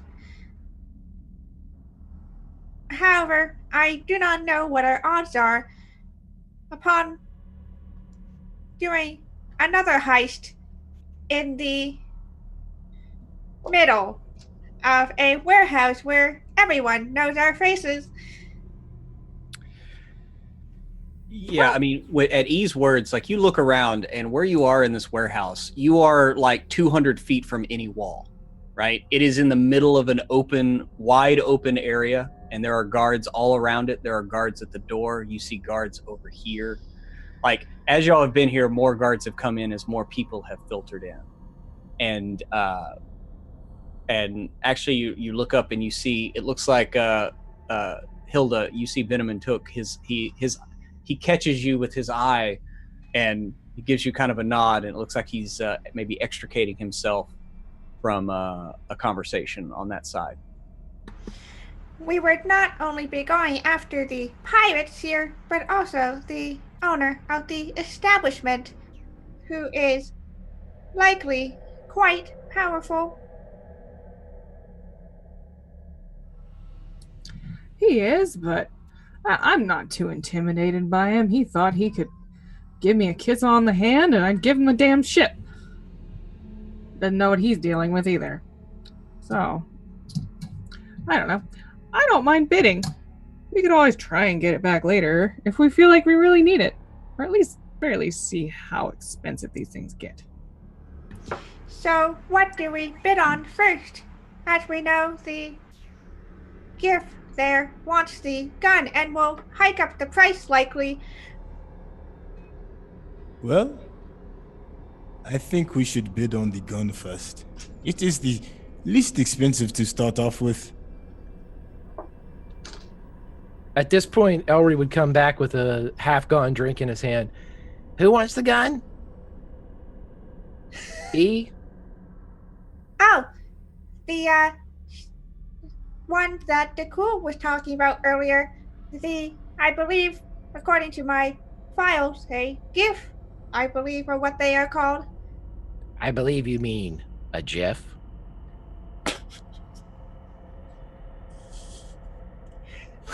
That is very dependent on how you decide to pronounce it, but I believe the meaning gets across no matter what the debate is.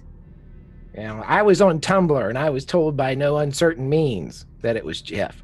Point him out to me.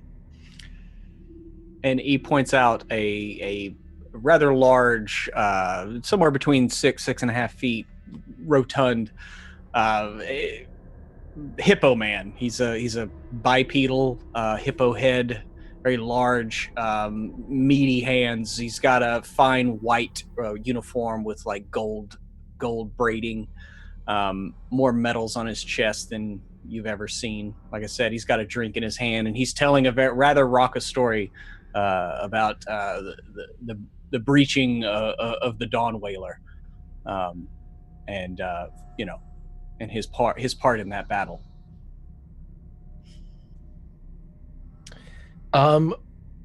What Elry's going to do is he's going to quickly go over to the captain of the Jasper, and without even acknowledging the man, he's going to walk up, stand on the chair in front of him in the row that he's in the back, look him dead in the eyes, and say, under no circumstances is that GIF and or GIF supposed to buy that gun. Do we understand one another? Captain.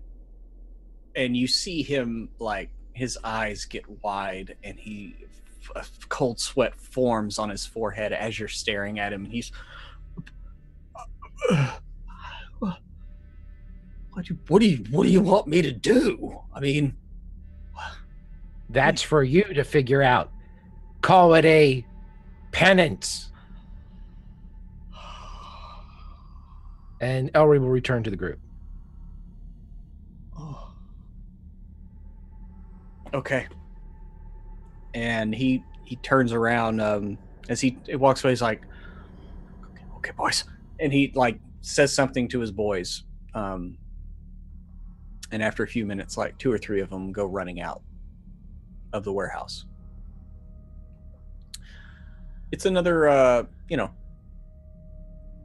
few minutes. We'll fast forward to the beginning of the auction. The small bookish man, his voice rings out. Everyone, take your seats. The auction shall begin momentarily. Presiding, Benjamin Took. Please, sir. And he throws out a hand. And Benjamin comes up, and there's some light clapping from some of those that, look like they're maybe his friends. Who knows? The Dragonborn in attendance are standing, like sitting stoically. Or at least one of them is. The other 3 are kind of standing in a ring behind him. Like I said, there's also the captain of the Jasper there, minus a few of his men. There's also a rather dainty elf.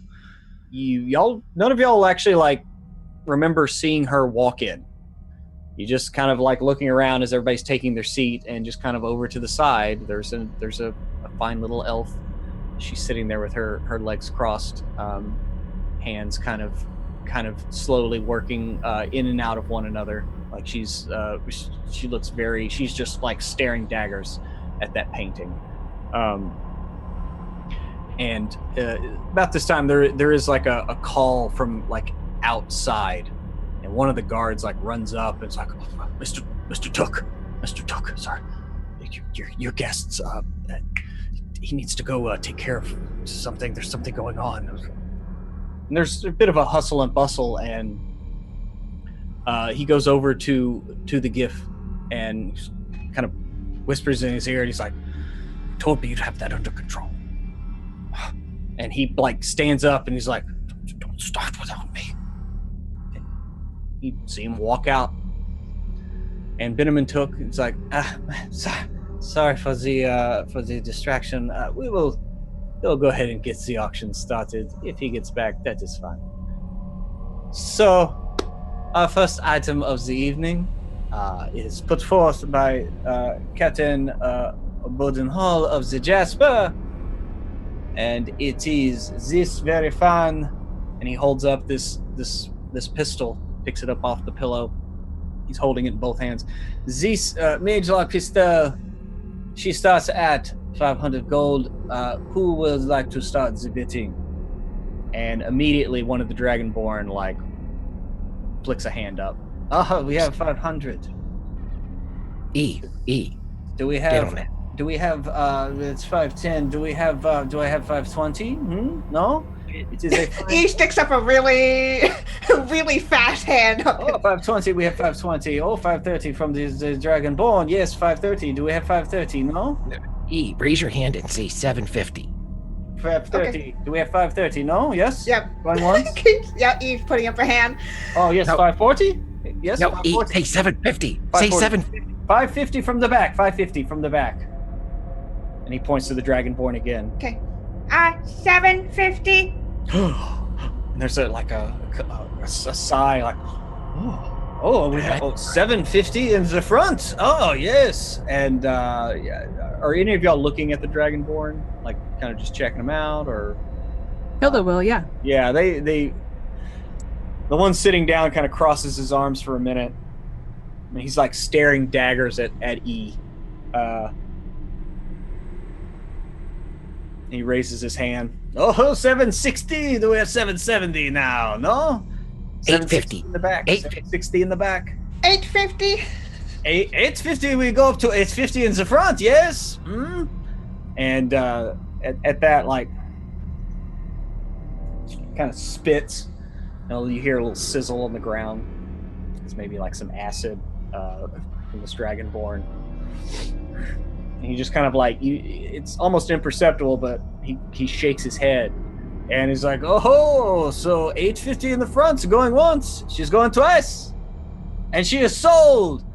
And at that, like, the GIF, he comes running back. Hold! Oh, and he, like, shoulders slump as, Sorry, fat boy. as he's walking over with the pistol. So this is 850. You can square away with the clerk, and you are free to take the weapon once payment is brought forth. But you can work that out with him. We are going to the next item.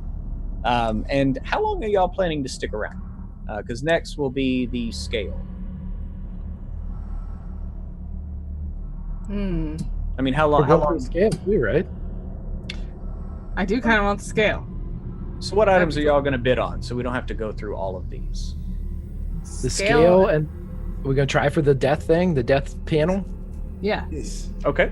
All right, so moving on to the scale. The small bookish man comes down to the end of the table. It looks like he has a small chest that he brings with him. And he kind of plops it down and opens it up. And I guess that's 850, yes. He will very dutifully count it out. Start counting that out. And he's like, oh, yes, y'all will conclude the business. Let's go move on. And the scale is from the beast Radzotha in the Tohosphere. I have seen this beast with my own eyes. It is beyond reckoning. Its size, its scope, its scale. Sorry, little joke. This, just so you know, is from one of its claws, one of its hands. That is how big this beast is. This scale is from a finger. A one finger. So, we start the bidding. 1,000 gold. Do I hear a bidder? And the elven woman off to the side, she raises one finger. Oh, 1,000. Anybody else? No? Hilda. Oh, 1,000. Oh, 1,200. We have 1,200 here. She'll give him a cute little wave. Oh, And a wink. he throws a wink back. 1,200. Oh, 13 in the back. The Dragonborn here. They go here. 13 in the back. 13. 1,400. It's the elf. Elf over here. Do I hear 15? 1,500. 16 elf. Yes, the elf is 16. Do we have 1,700? And then once again, the Dragonborn is looking pissed off. And you go to 17. Oh, 17. Yes. Yes, 17. We had 17. And at that, like, the Dragonborn, he like mutters a word and he gets up and turns on heel, and his 3 followers like follow him out. And it looks like he's pretty annoyed. And so 17, yes. Do I hear 1,800? 18? And the woman, she gives a slight nod of her head. Oh, we are at 18. Do I hear 2,000? Oh, madam. Yes. Yes, Hilda will. Oh, we are at 2,000. Hilda will smile at him. 2,000. Openly. Yes, 2,000 indeed. And goes back over, and the woman like looks like she's getting kind of a tired look on her face, and she just like looks over at you and goes, 6. Oh, we have 6,000. Do you have 6,200? I'll take a quick glance at Ian DeCool and Elry. That is going once. And she'll go. She's going twice. Please feel free to get what you need. 6,000 is I'm so not leaving the the book. elf to the side. And she just kind of looks annoyed and pulls out a dainty little pouch and like just pulls out like one gem, sits it down, pulls out another long gem that couldn't possibly fit in that bag, sits it out. She's like, that should be close. And they pass that together, and the scale's still sitting on the table. She goes back to her seat. Next, we have the life tracking device. This device was salvaged from an yoga despiter. It's one of our only one in this arm of the galaxy. I have never seen one intact like this. You can track living things at a distance out in the vastness of space. It works not so much good near planets, too many people, but out in space, hey, you have someone you're looking for, you can possibly find them. We are starting the bid. Yes. And I'm slipping into German for some reason. Sorry. My accents are getting muddled. We will start the bid at 4,000. 4,000. Starting up front, 4,000. And 4,000. and he like looks around, and like everyone else here just kind of like looks over. It's like 4,000. That's it. No, we're not going to have any back and forth. What's the fun, huh? I bid 4,100, eh? 45. 45, haha! It's the oldest auctioneer trick in the book. Bid on your own merchandise. Haha. So, going once, going twice. 4,500. We have WebZ and mod 4,250, but it's over. So 45, it is yours. Yes. And that is how it gets done. And so he motions again for to just head over to the table. He'd probably not quite finished doing all of the counting, and it's just like, okay, another. Yep, you just finished counting out the, what was it, 18? Yeah, whatever it was. It was it was like 1,800, like 1,790, 18. And he's like, Yes, that'll be 4,500. he will count again. and you begin counting as the next item up for auction. As you're counting this off, it moves down to the painting. Ooh. This is the Ashen Chanterelle. It is a wonder to behold. It is a portal to elsewhere. I have heard of this. I have never seen it. but you can inspect it magically. I would be cautious if you do, though. It has a way of drawing one in. So I want to start the bidding at 25,000, and the elf woman just immediately raises her finger.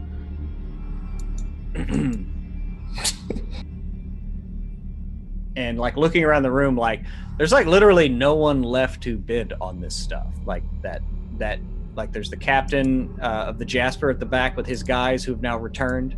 The gift came back looking over at that gun and just kind of like, I mean, it looks like you've seen someone plotting before, and he's definitely like, even without an insight check, he is plotting. He's just like, I mean, he's watching that thing like a hawk. And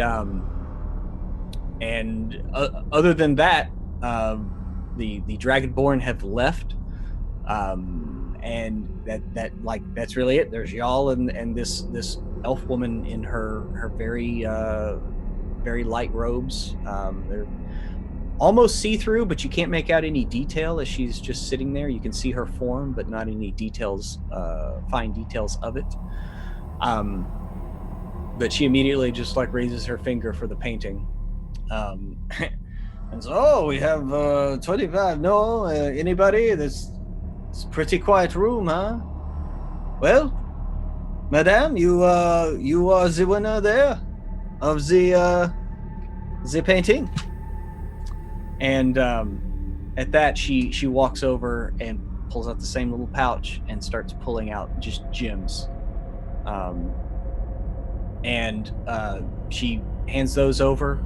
The paintings themselves is they're preparing to move it, and she motions for like a couple of the guards, like kind of points and says something very quietly, and a couple of guards take the painting and one takes the scale, and they begin walking out of the building itself. Dakul is quite curious about this elven woman. I would like to follow stealthily at a distance. Okay, you're gonna get up and follow her stealthily at a distance. Okay. Yes. All right. You get up and start to follow her, and as you're leaving the warehouse itself, the Binnaman Took, he looks around, he's like, oh, well, the high rollers are walking out. Is anybody actually going to bid on the egg? He just kind of asks the room. Give you 500 for it. The starting bid is 50,000 gold. Well, it's only worth as much as the room will pay for it. My good man. Oh no, it is worth 50,000 gold. If no one wants to buy for the price, she goes back up into storage. Looks like she's going into storage. I will sell it one day, or it will hatch and I will have a dragon. Either way, I'm a winner. Yeah? Sure. Well, the bidding is concluded then. That was quicker than I thought. Now the drinking, huh? You sir, you are the owner there of a fine weapon, no? No, yes, I have it. It's mine. This is my gun. It's always been my gun. Oh, yes. From the Haken. He had one like it, no? I don't know. Who are you talking about? The Haskell Haken. The man that yes. you are all asking about. My first mate. Yes, he's a treacherous bastard. But yeah, he kind of screws his face up a bit. He's like, when was this man, what does he call himself again? The Scourge of Seven Spheres? He was your first mate? When was this? Is that what he's calling himself? Poor boy. All right. Well, a bit pompous, yes. Yes. We agree on one thing. And he's just going to take the gun and leave. Okay. And you turn and leave. And we'll... keeping an eye on the hippogriff. The hippogriff.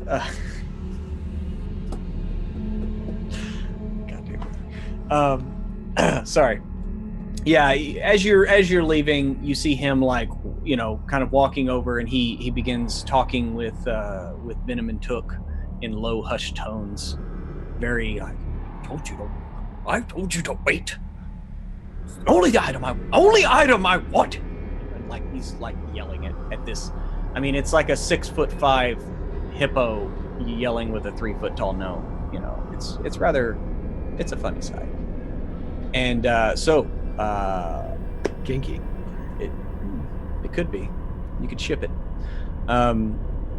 So, where would y'all like to head? As the auction is now concluded, you have now finished counting out all the gold for the item itself, and the little man, he just kind of motions for you to it. And on the side, it looks like there's a couple of maybe like handholds or places where you could easily pick it up, probably. Yeah, he will just kind of, knowing that the crew's probably not going to be able to carry it by himself, he will shoot it. Yeah, they will just. Yeah, you pick it up, and it's it's not terribly heavy. It's you can feel it a little bit, the weight of it. But your strength, this is nothing for you. Pruitt, as soon as we get outside, Elry is going to have his mage hand take the gun, float away about 10 feet, and pull the trigger. Okay. You just pull the trigger? Okay, yep. Yeah. If you just pull the trigger, nothing happens. Now, is there a cocking mechanism that requires? When you look at the gun itself, there is a kind of a large bulbous, like a hammer, it's got a hammer to it that looks like it can be manipulated in some way. Okay, yeah. So he'll just cock it back and fire it with the mage hand. Okay, yeah. You cock it back. It clicks a few times, and you pull. The mage hand pulls the trigger, and like a quick rush of noise, and a blue streak fires off into the water. That's floating there. Most beautiful thing I've ever seen. Thank you, everybody. And he'll take it and spin it and put it in his waistband. Okay. It has a decent weight to it. I mean, it was you can hold it just fine with one hand. It is a bit bulky for a halfling. It was maybe meant for humans, like a little bit larger hands. But Pruitt, I will fire this thing like a bazooka if I have to, with a shoulder-mounted delivery. But it's no, you can. You can hold it in one hand though. And yeah, it fires, and a soft blue light dims in the gem that's at the end of the barrel, and it's put away in your waistband. Okay, so where? Dakul, you wanted to follow the elven woman, so yes. You head outside, and docked on the other side of the Jasper is a very small vessel. It almost looks kind of like a personal dinghy. It's like there's only one sail to it, and it's a very simple square sail that's near the front of the ship. Single mast sticks up, like no wider than you would say your wrist, like the mast of this ship. It doesn't. In the wood itself looks thin. I mean, very thin. The sail is almost translucent, just kind of lightly billowing in the breeze of the volcanic vents on the outside of this geological area that you're in. And she's telling them, yes, be gentle, yes. And they're loading the painting, and then they put the scale next to it. But it looks like she's loading that up, and she's about to get down in her ship. Excuse me, miss. And she turns around. Yes, what can I do for you? I was at the auction and I saw you purchase that beautiful piece of art. Yes, I saw you looking at it. I am a fellow artist myself, and artist, yes. I wanted to trouble you for a couple of minutes because I've never seen someone as majestic as you. Oh, yes, flattery. Okay. Oh, it is a bit of flattery, but also more for my creative process. May I steal this moment to sketch you in my pad so I can remember you forever? Yes. Well, I'm in a bit of a hurry. Oh, don't worry, my fingers move quite quickly. Yes, I'm sure they do, as do you. I tell you what, I will give you 2 minutes. And then after that, you must rely on your memory, because I have places to be. And in that moment, that's when Dakul is going to go into his herbalism kit and pull out some of the green glowing phosphorus like grass, and knead some of those juices out as much as he can, and use the actual luminescence of the grass to help glide his pen over his sketch pad as he does just a quick simple sketch of her glowing in radiance. Okay, yeah. Go ahead and give me a painting or whatever your I can't remember if it's painting supplies or sketching or whatever. Yeah, it's a version of artisan tools that you are using. Yeah. Shoot, would that be under it's basically just if you want to do dexterity mod plus your proficiency. Gotcha. So it's going to be and then add that to a D10, or excuse me, D20. D10. What's that for? 19.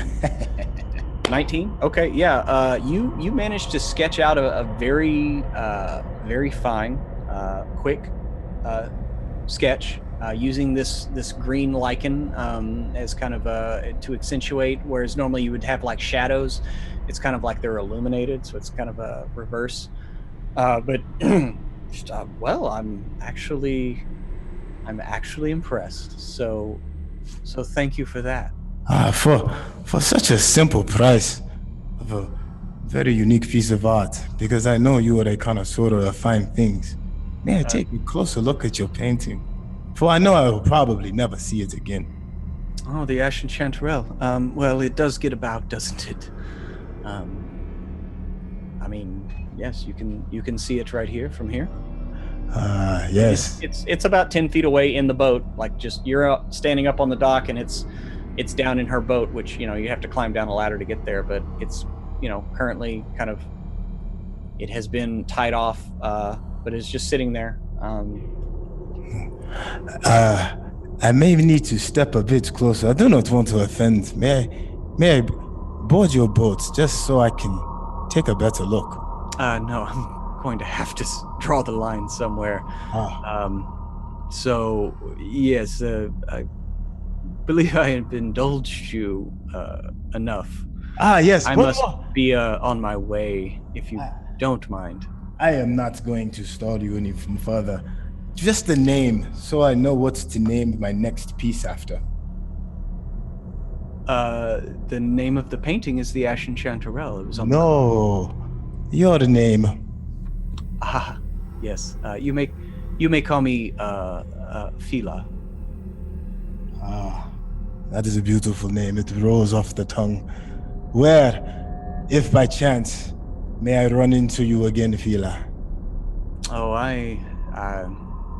if we were to run into each other, it would be by chance. I am quite all over this part of the vortex. Have you ever been to the lighthouse? The lighthouse? Yes. No, please. Elven bastion of light in this world. Well, as you can see, only parts of me are fully elven. The rest may need to be filled in. Yes, I'm sure. Well, I hope that we do see each other again, Daku. Yes, Fela. Please remember me. I will certainly try. Can I do is there anything, can I look at the boat and maybe do a perception check for any like identifying symbols on the mast, maybe, or on the sails, or anything that could give a specific of where maybe the ship is from? Yeah, I mean, this boat is of pure, like, you have seen elven ships come into Nero's gates in the past, and on Nero's 4, less so much since the formation of the FTL fleet. The elves and dwarves kind of hold their fleets back and let the First Turnian League fleet kind of police the human areas. So there are less elven ships because y'all are kind of in what is considered a bit of a backwater corner of the galaxy. Right. And so, but this is about the finest ship you've ever seen. Again, like, now that you're up close, like the sides of this ship, like the wood itself, is not even like a half-inch thick, right? Like, you're looking at it, you can see the what this is, whatever it's made of. It looks like wood, very finely crafted wood. You're not really even seeing like breaks in between like planks or anything. But there are no like markings other than general just like artist, indulgence, like some vines here and there. But there are no like there's no name of the ship. There's no signifiers of like crest or country or sphere or anything like that. Okay. Yeah, Dakul's not gonna overplay his hand, so he will respectfully bow out and kind of can I move back into the distance, into the shadows where I'm just not seeing, and just to kind of just watch them take off? Oh, well, you're like on the dock, like there's like a long dock, and you're about 50 feet out. The Jasper's behind you. She's on the other side here, and she just lightly kind of steps off the dock and just floats down to the boat itself, and just has a seat. And she gives you a nod and says, "Well, hopefully we meet again, Dakul." I plan on it. Shoot, man, I don't even know what else to run with it. So I will. And she begins pulling away from the dock and turning her ship about in the harbor, and it starts to pick up off the water. And as water trails away, you just kind of see it like shimmer and slowly just disappear from fore to aft, and just kind of glides off and just disappears into darkness. And it is gone. Yeah, I will head back. To the Dawn Rose. Okay. You head back to the Dawn Rose, where I assume E has taken this new life tracker, whatever this thing is, and you have taken it up on board. What is y'all's plan now? As Dakul looks like he's moving to rejoin the rest of you on the Dawn Rose.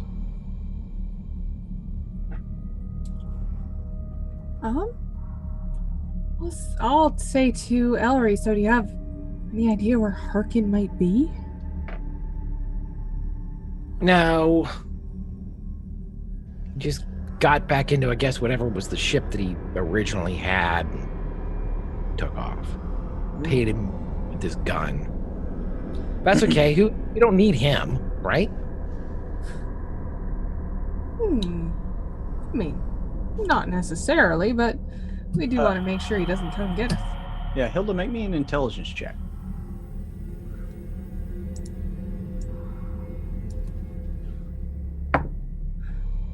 Hilda got a 16.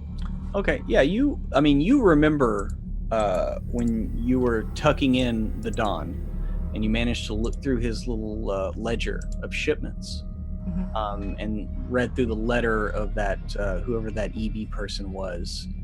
Obviously, they had some form of relationship, and they were tired of dealing with this Harkin, and there was only a few shipments left, and the shipments were coming from the Toho sphere, and his leg was Toho to Nero's. And so you do remember that. Back to the Toho sphere. Okay. Well. Which you do know that is, for lack of a better term, west up that arm. Basically continuing the direction you're going. Like, if you were to head out of the Nero system towards that, it would be, towards like the asteroid belt that's on the left side. Well, you guys want to go into space? I like space. I've never been to space.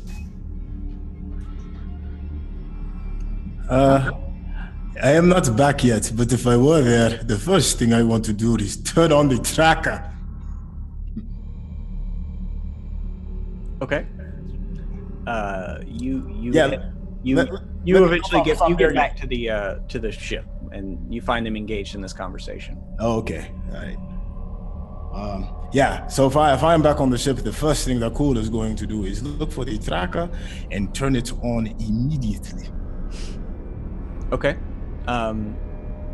You get to the tracker itself, but you do see where this thing you do know that this thing needs to be hooked up to something. Like there is a spot on the back of the panel where it's open, and there are various like you've seen this on other like spell jamming ships and on whatever, like there's some wiring that needs to be attached, but it needs to be powered somehow.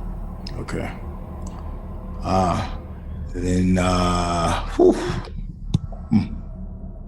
Hilda, you are good with ships and technology. Maybe you can help me figure out how to make this thing go. Sure, I'd love to help. Okay. And as y'all are all back on the ship and you're talking about this, like Ledbetter's like, well, are we gonna show off, or are we gonna hang out here for a bit? I think we should get out of here as soon as possible. There's a bunch of fucking pirates down there. Thank you. And he like looks genuinely relieved, and you notice like he hasn't been out on deck like this pretty much this whole time since y'all have been in this port. And so he immediately runs back downstairs, and in no time the order's given to cast off, tow the main line, whatever. Yeah. And the sails go out, and the Dawn Rose begins to take off. And DeCool, you see as you're taking off, like on the shore, you see that the Vice Admiral that you spoke to earlier, he's down at the edge of like where the shore meets the docks, and he's looking at the Dawn Rose take off, and you just see him like just kind of shake a fist, just like this time. Elry's gonna fire shots errantly off into space as they take off, like woo. Just okay. This is the second time we've flown off of a planet or moon or whatever and wished somebody cursing us out as we leave. Yeah. Y'all certainly have an effect on people. How many times do you shoot Elry? I had a feeling this was going to happen, so as the mage hand cycles through 6 shots, I'm waiting to see what happens. 6 shots?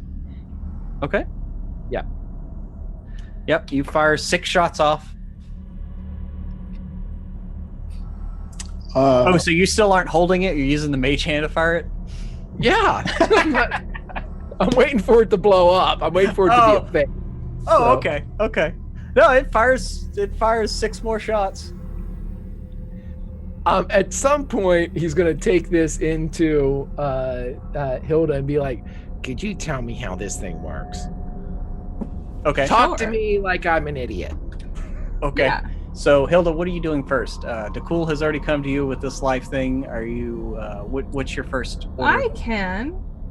DeCool came to me first. Mm-hmm. I could probably cast Identify on it and get some information about it, right? Yeah, you could cast Identify on this. It does have magical components. Yeah. And that'll take like, what is it, 10 minutes to do? Yeah. Well, I mean, Identify, if you're casting the spell just as the spell, it's just an action. If you do it as a ritual, that's 10 minutes. If you do it as part of a short rest, it doesn't cost anything technically. Although I would say that if you really wanted to learn anything about this, you would need to cast the spell. Yeah. I'm happy with casting the spell. We're on our way out. Okay. Haven't cast it. So. Okay, so you cast Identify, and you can you can do that and the pistol all in one here.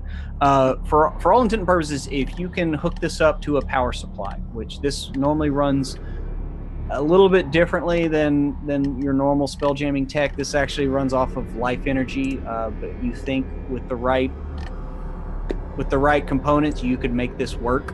It might take you a couple days, or it might take you a day of dedicated work to get this thing going. But you think you could possibly do it. But looking at it, if this thing were working, you're not exactly sure on the range on it, but in essence, it will detect living things at a distance with a varying degree of accuracy, and so it just all depends on who's working the panel there. Okay. Well, we'll just have to do some trial and error here. Yeah. See what things mean. Yeah. Once you get it up and running, you know that you'll be able to figure out a little bit more, because this is kind of a little bit of merging of like magic and technology, for lack of a better word. The pistol itself, I mean, you've seen things like this. I mean, this basically, it looks like a bastardized version of like some kind of like magic missile wand, but it is both less and more.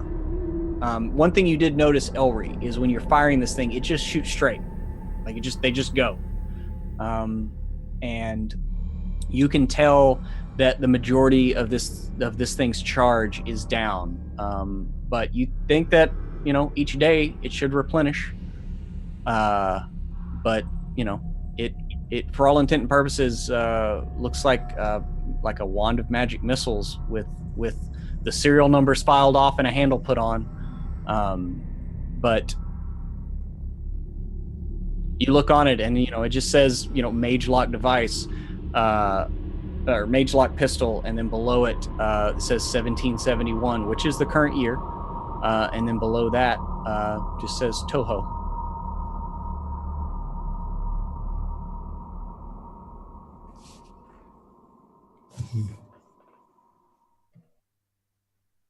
And that's your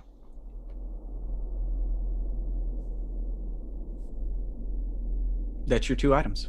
As you are heading out of Neros 1 in making the Cimmerian ascent, I guess this time instead of the descent, and you are pulling up and away. And we're going to fast forward just a bit, unless y'all have something else you would like to do in the latter part of this evening. Yes, I would like to spend the rest of my time training Hellion how to what is it called when the dog just walks right next to your side? Healing? Is that what it's called? Healing? Yeah, heal. Yeah. So I would like to teach my beautiful Hellion how to heal. Okay. So not even a cleric. So you're go ahead and give me an animal handling roll as you're trying to teach him to stay at your heel. 17. Okay.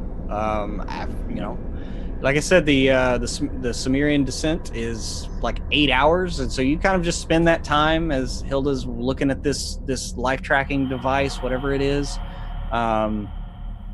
and you manage after a while. Like he kind of stays at your heel. He doesn't run off. He only does like once maybe, whereas used to it was like pretty much every time you tried to move, he would just run in a direction. But he, for the most part, is staying near you at least. Step by step, yes. Okay. And Hilda, are you continuing to work on this device, or are you saving that for another day? Oh yeah, no, she'll continue to work when it's like downtime. She's happy to sort of overtake piloting for a little bit and just experiment with it. See if she understands what's going on. Or does she have to be the pilot to use it, or to use the device? Well, it's yes. going to take you like about a day just to attach it and make it work. You don't have to be piloting while doing that. No. Okay. Then yeah, no, I'll keep on spending time doing that. I've got mending to help me out. You got mending. Do you have Arcana? I do. Okay, go ahead and give me an Arcana roll. And Xander, he helped. He helped his mom in the designing and making of the Dawn Rose. Like, she was part of it with the Magnate Acadium. So he's more than willing to, like, he's geeked out. Like, this is, Yep, he can certainly help. I imagine Hilda helped put that whole room together at some point. Yeah, you helped build components to the spell jamming room. Natural 19, so that's a 23. Okay, yeah, you managed to get this thing hooked up a little bit quicker than you thought. When you do, the pilot right now is Celestra. Y'all are in the spell jamming room. You finally hook this thing up, and a few of the diodes and gems begin to flicker and come to life in the little plane, the pane of glass. A light comes up behind it, kind of soft and purple, and you hear her like, oh God, and she kind of like starts screaming like, oh my God, what is that fucking noise? Turn it off. No, turn it off. Turn it off right away. Okay, you turn it off. She's like, oh, and it's like, wow, that was like a screaming or something in my ears. What the hell? And Hilda, you like looked at it right before you turned it off, and in the center of this screen, you saw like a steady blue light on this purple plane. And in the distance in front of you, there's some like readouts on it. But what languages do you speak? I speak. Let me scroll down a little bit. I speak Common, Dwarvish, Elvish, Celestial. Okay, yeah, you don't recognize this writing, but in the distance, you think you see like two blips at the very edge of the pane of glass. And then you turned it off really quick, and she's still sitting in the helm, and like she kind of shakes her head and glances over at you, and she's like, Captain, I don't even know what to say. It's like a screeching in my ears. I've never heard anything quite like it. Sorry that caused you pain, Celestra. Yes. Shall we continue the same heading? Yes, but get word to Ledbetter. We need to muster our crew. Be ready for something. Okay. And you muster your crew and get ready for something. And I believe that is probably a good time to leave off, as you not quite sure what this is. Damn. There's something in front of you, you're not quite sure, and you're not sure what this thing is. It might take a little bit more doing to figure out how to use it properly. Being able to read it might help. So we will have to find out next week on Starward Bound. So you have survived the Pirate Cove. That's good. I was slightly worried whenever they were like, we should steal it. It's like, okay. So anyway, let's go around to cast and crew, see how everybody enjoyed themselves, if they enjoyed themselves. If not, just go ahead and tell me. I'm just kidding. Greg, starting off with you, buddy. Elry finally got what he wanted. Is he happy? Well, he did. He's happy. He has his gun back. He is a deity now, which is nice. I've got that little chestnut I can break out again if I need to. Had a lot of fun. I always love playing this game. I too was on a pucker factor of about 12 whenever everybody started talking about stealing shit from pirates. Elry knows better, and Greg knows better because I currently play 3 pirates. So it would have gone horribly wrong, but we'll see. I had a great time. I love this. Grimjack21502 on the Twitches and the Twitter. You can find me back here playing Elry Toss Bottle as we figure out what these 2 blips are. But if you want to know what the blips are on the rest of my weeks from this day till next Tuesday, tomorrow on Wednesday, I will be with this guy Pruitt on Doors to Darkness, Call of Cthulhu. I'll be introducing a new character who, I can't wait to do this one. It's going to be fun. And then on Friday, I have a little Firefly action from 2 to 4 on my channel, Grimjack21502. Saturday night, I don't have Learn by Play this week. I don't have Project Athena this week. I do have Atomic Cthulhu next Monday, 4:30 to 7:30. And then, ladies and gentlemen, boys and girls, astronauts of all ages, we will be back here Tuesday for some more Starward Bound. See you then. Yes, we'll have to see what is what then. Emma, move it on over to you. How'd you enjoy this? That was a fun one. We spent some money and got some magic things, and that's always great. And we met a GIF, not a GIF. We met a GIF. It's great. It's great. I'm so happy about that. It's wonderful. So you can reach me most often as the voice of WebDM on Twitter and Facebook. I have my own Twitter. It is SusieKing85. I post there about how tired I am frequently. And coming up, 6/24, we are doing WebDM's first charity one-shot escape from Flavortown. I am running it. It is my first DM stream. It is practically my first DM experience. It's going to be great. We're going to announce the cast very soon. It's a big fucking deal. It's going to be great. 6/24, 1 p.m. CST. Mark your calendar. Thank you very much. Yes, most definitely. Moving on over to Kiana. How'd you enjoy this week? Always so much fun to see what hijinks we get into. These calculations were saying that it was not a good idea to steal from pirates and somebody who owned a pirate cove. So thank God that we managed to bid our way and not lose all of our money, or our lives. So, I count that as a victory, Anyone you walk away from. Yep, any you walk away from, and I didn't have to rage, so that's good. In the meantime, before we return back here on the next Tuesday, you guys can find me over on Twitter at KennaS, that's where I talk about all things I do, because I do a fuck ton of things. On Sundays, I am on a podcast called Ladies Slaying Dragons, which is me and 2 ladies talking about all things tabletop. We've got a couple really cool things coming up, so keep an eye on our Twitter at Lady Slaying. On Mondays, I am on Atomic Cthulhu, where Greg is trying to kill me all the time.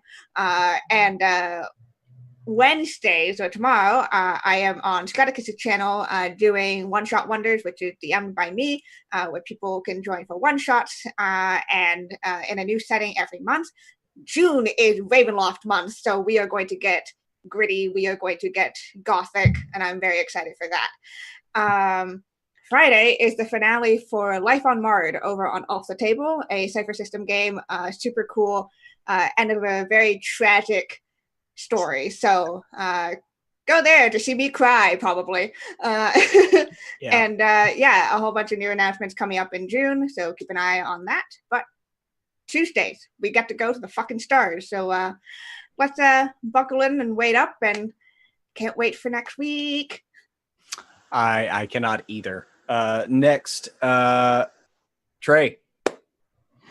Yo, what is going on? See, look, that's why I'm glad we have 3 other smarter individuals than DeCool is, and not more like DeCool can get down and he can scrap a little bit, but intelligence isn't necessarily his strong suit.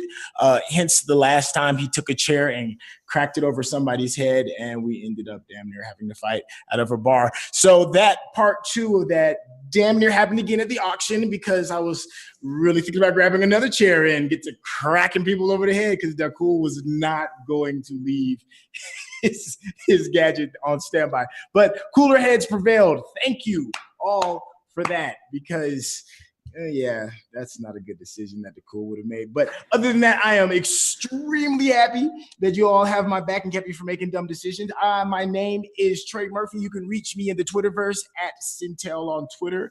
I also help run a nonprofit organization called Lights Camera Discover, where we teach the filmmaking process to kids. It's all about kids and art, man. I get off on this. This is what I do.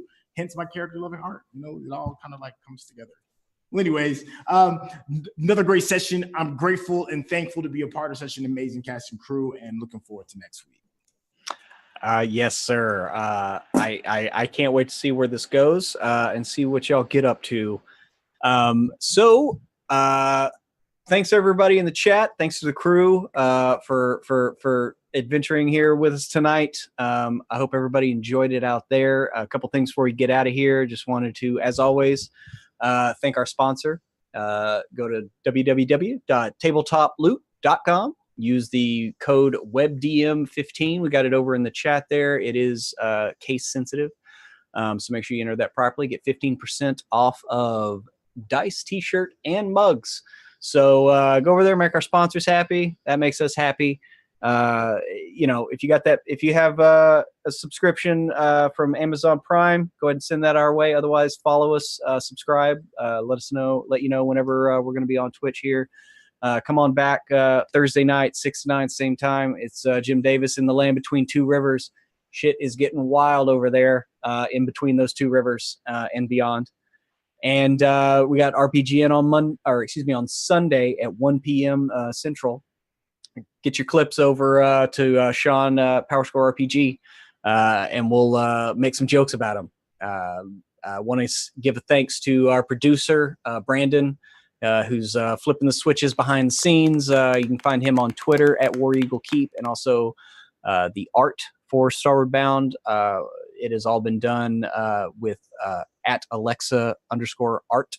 Alexa, a good friend of mine, she's been doing all this stuff. And you fans out there, keep the fan art coming, because there's been quite a few pieces that are pretty fucking mind-blowing. And let me tell you, that is a special thing to, trust me, all of us. That seeing that kind of stuff is truly touching. To know that we have touched your lives enough to create something as beautiful as a piece of fan art like the ones we have seen. Thank you so much. It is truly humbling. So until next week, as we always say, may the dice ever roll in your favor.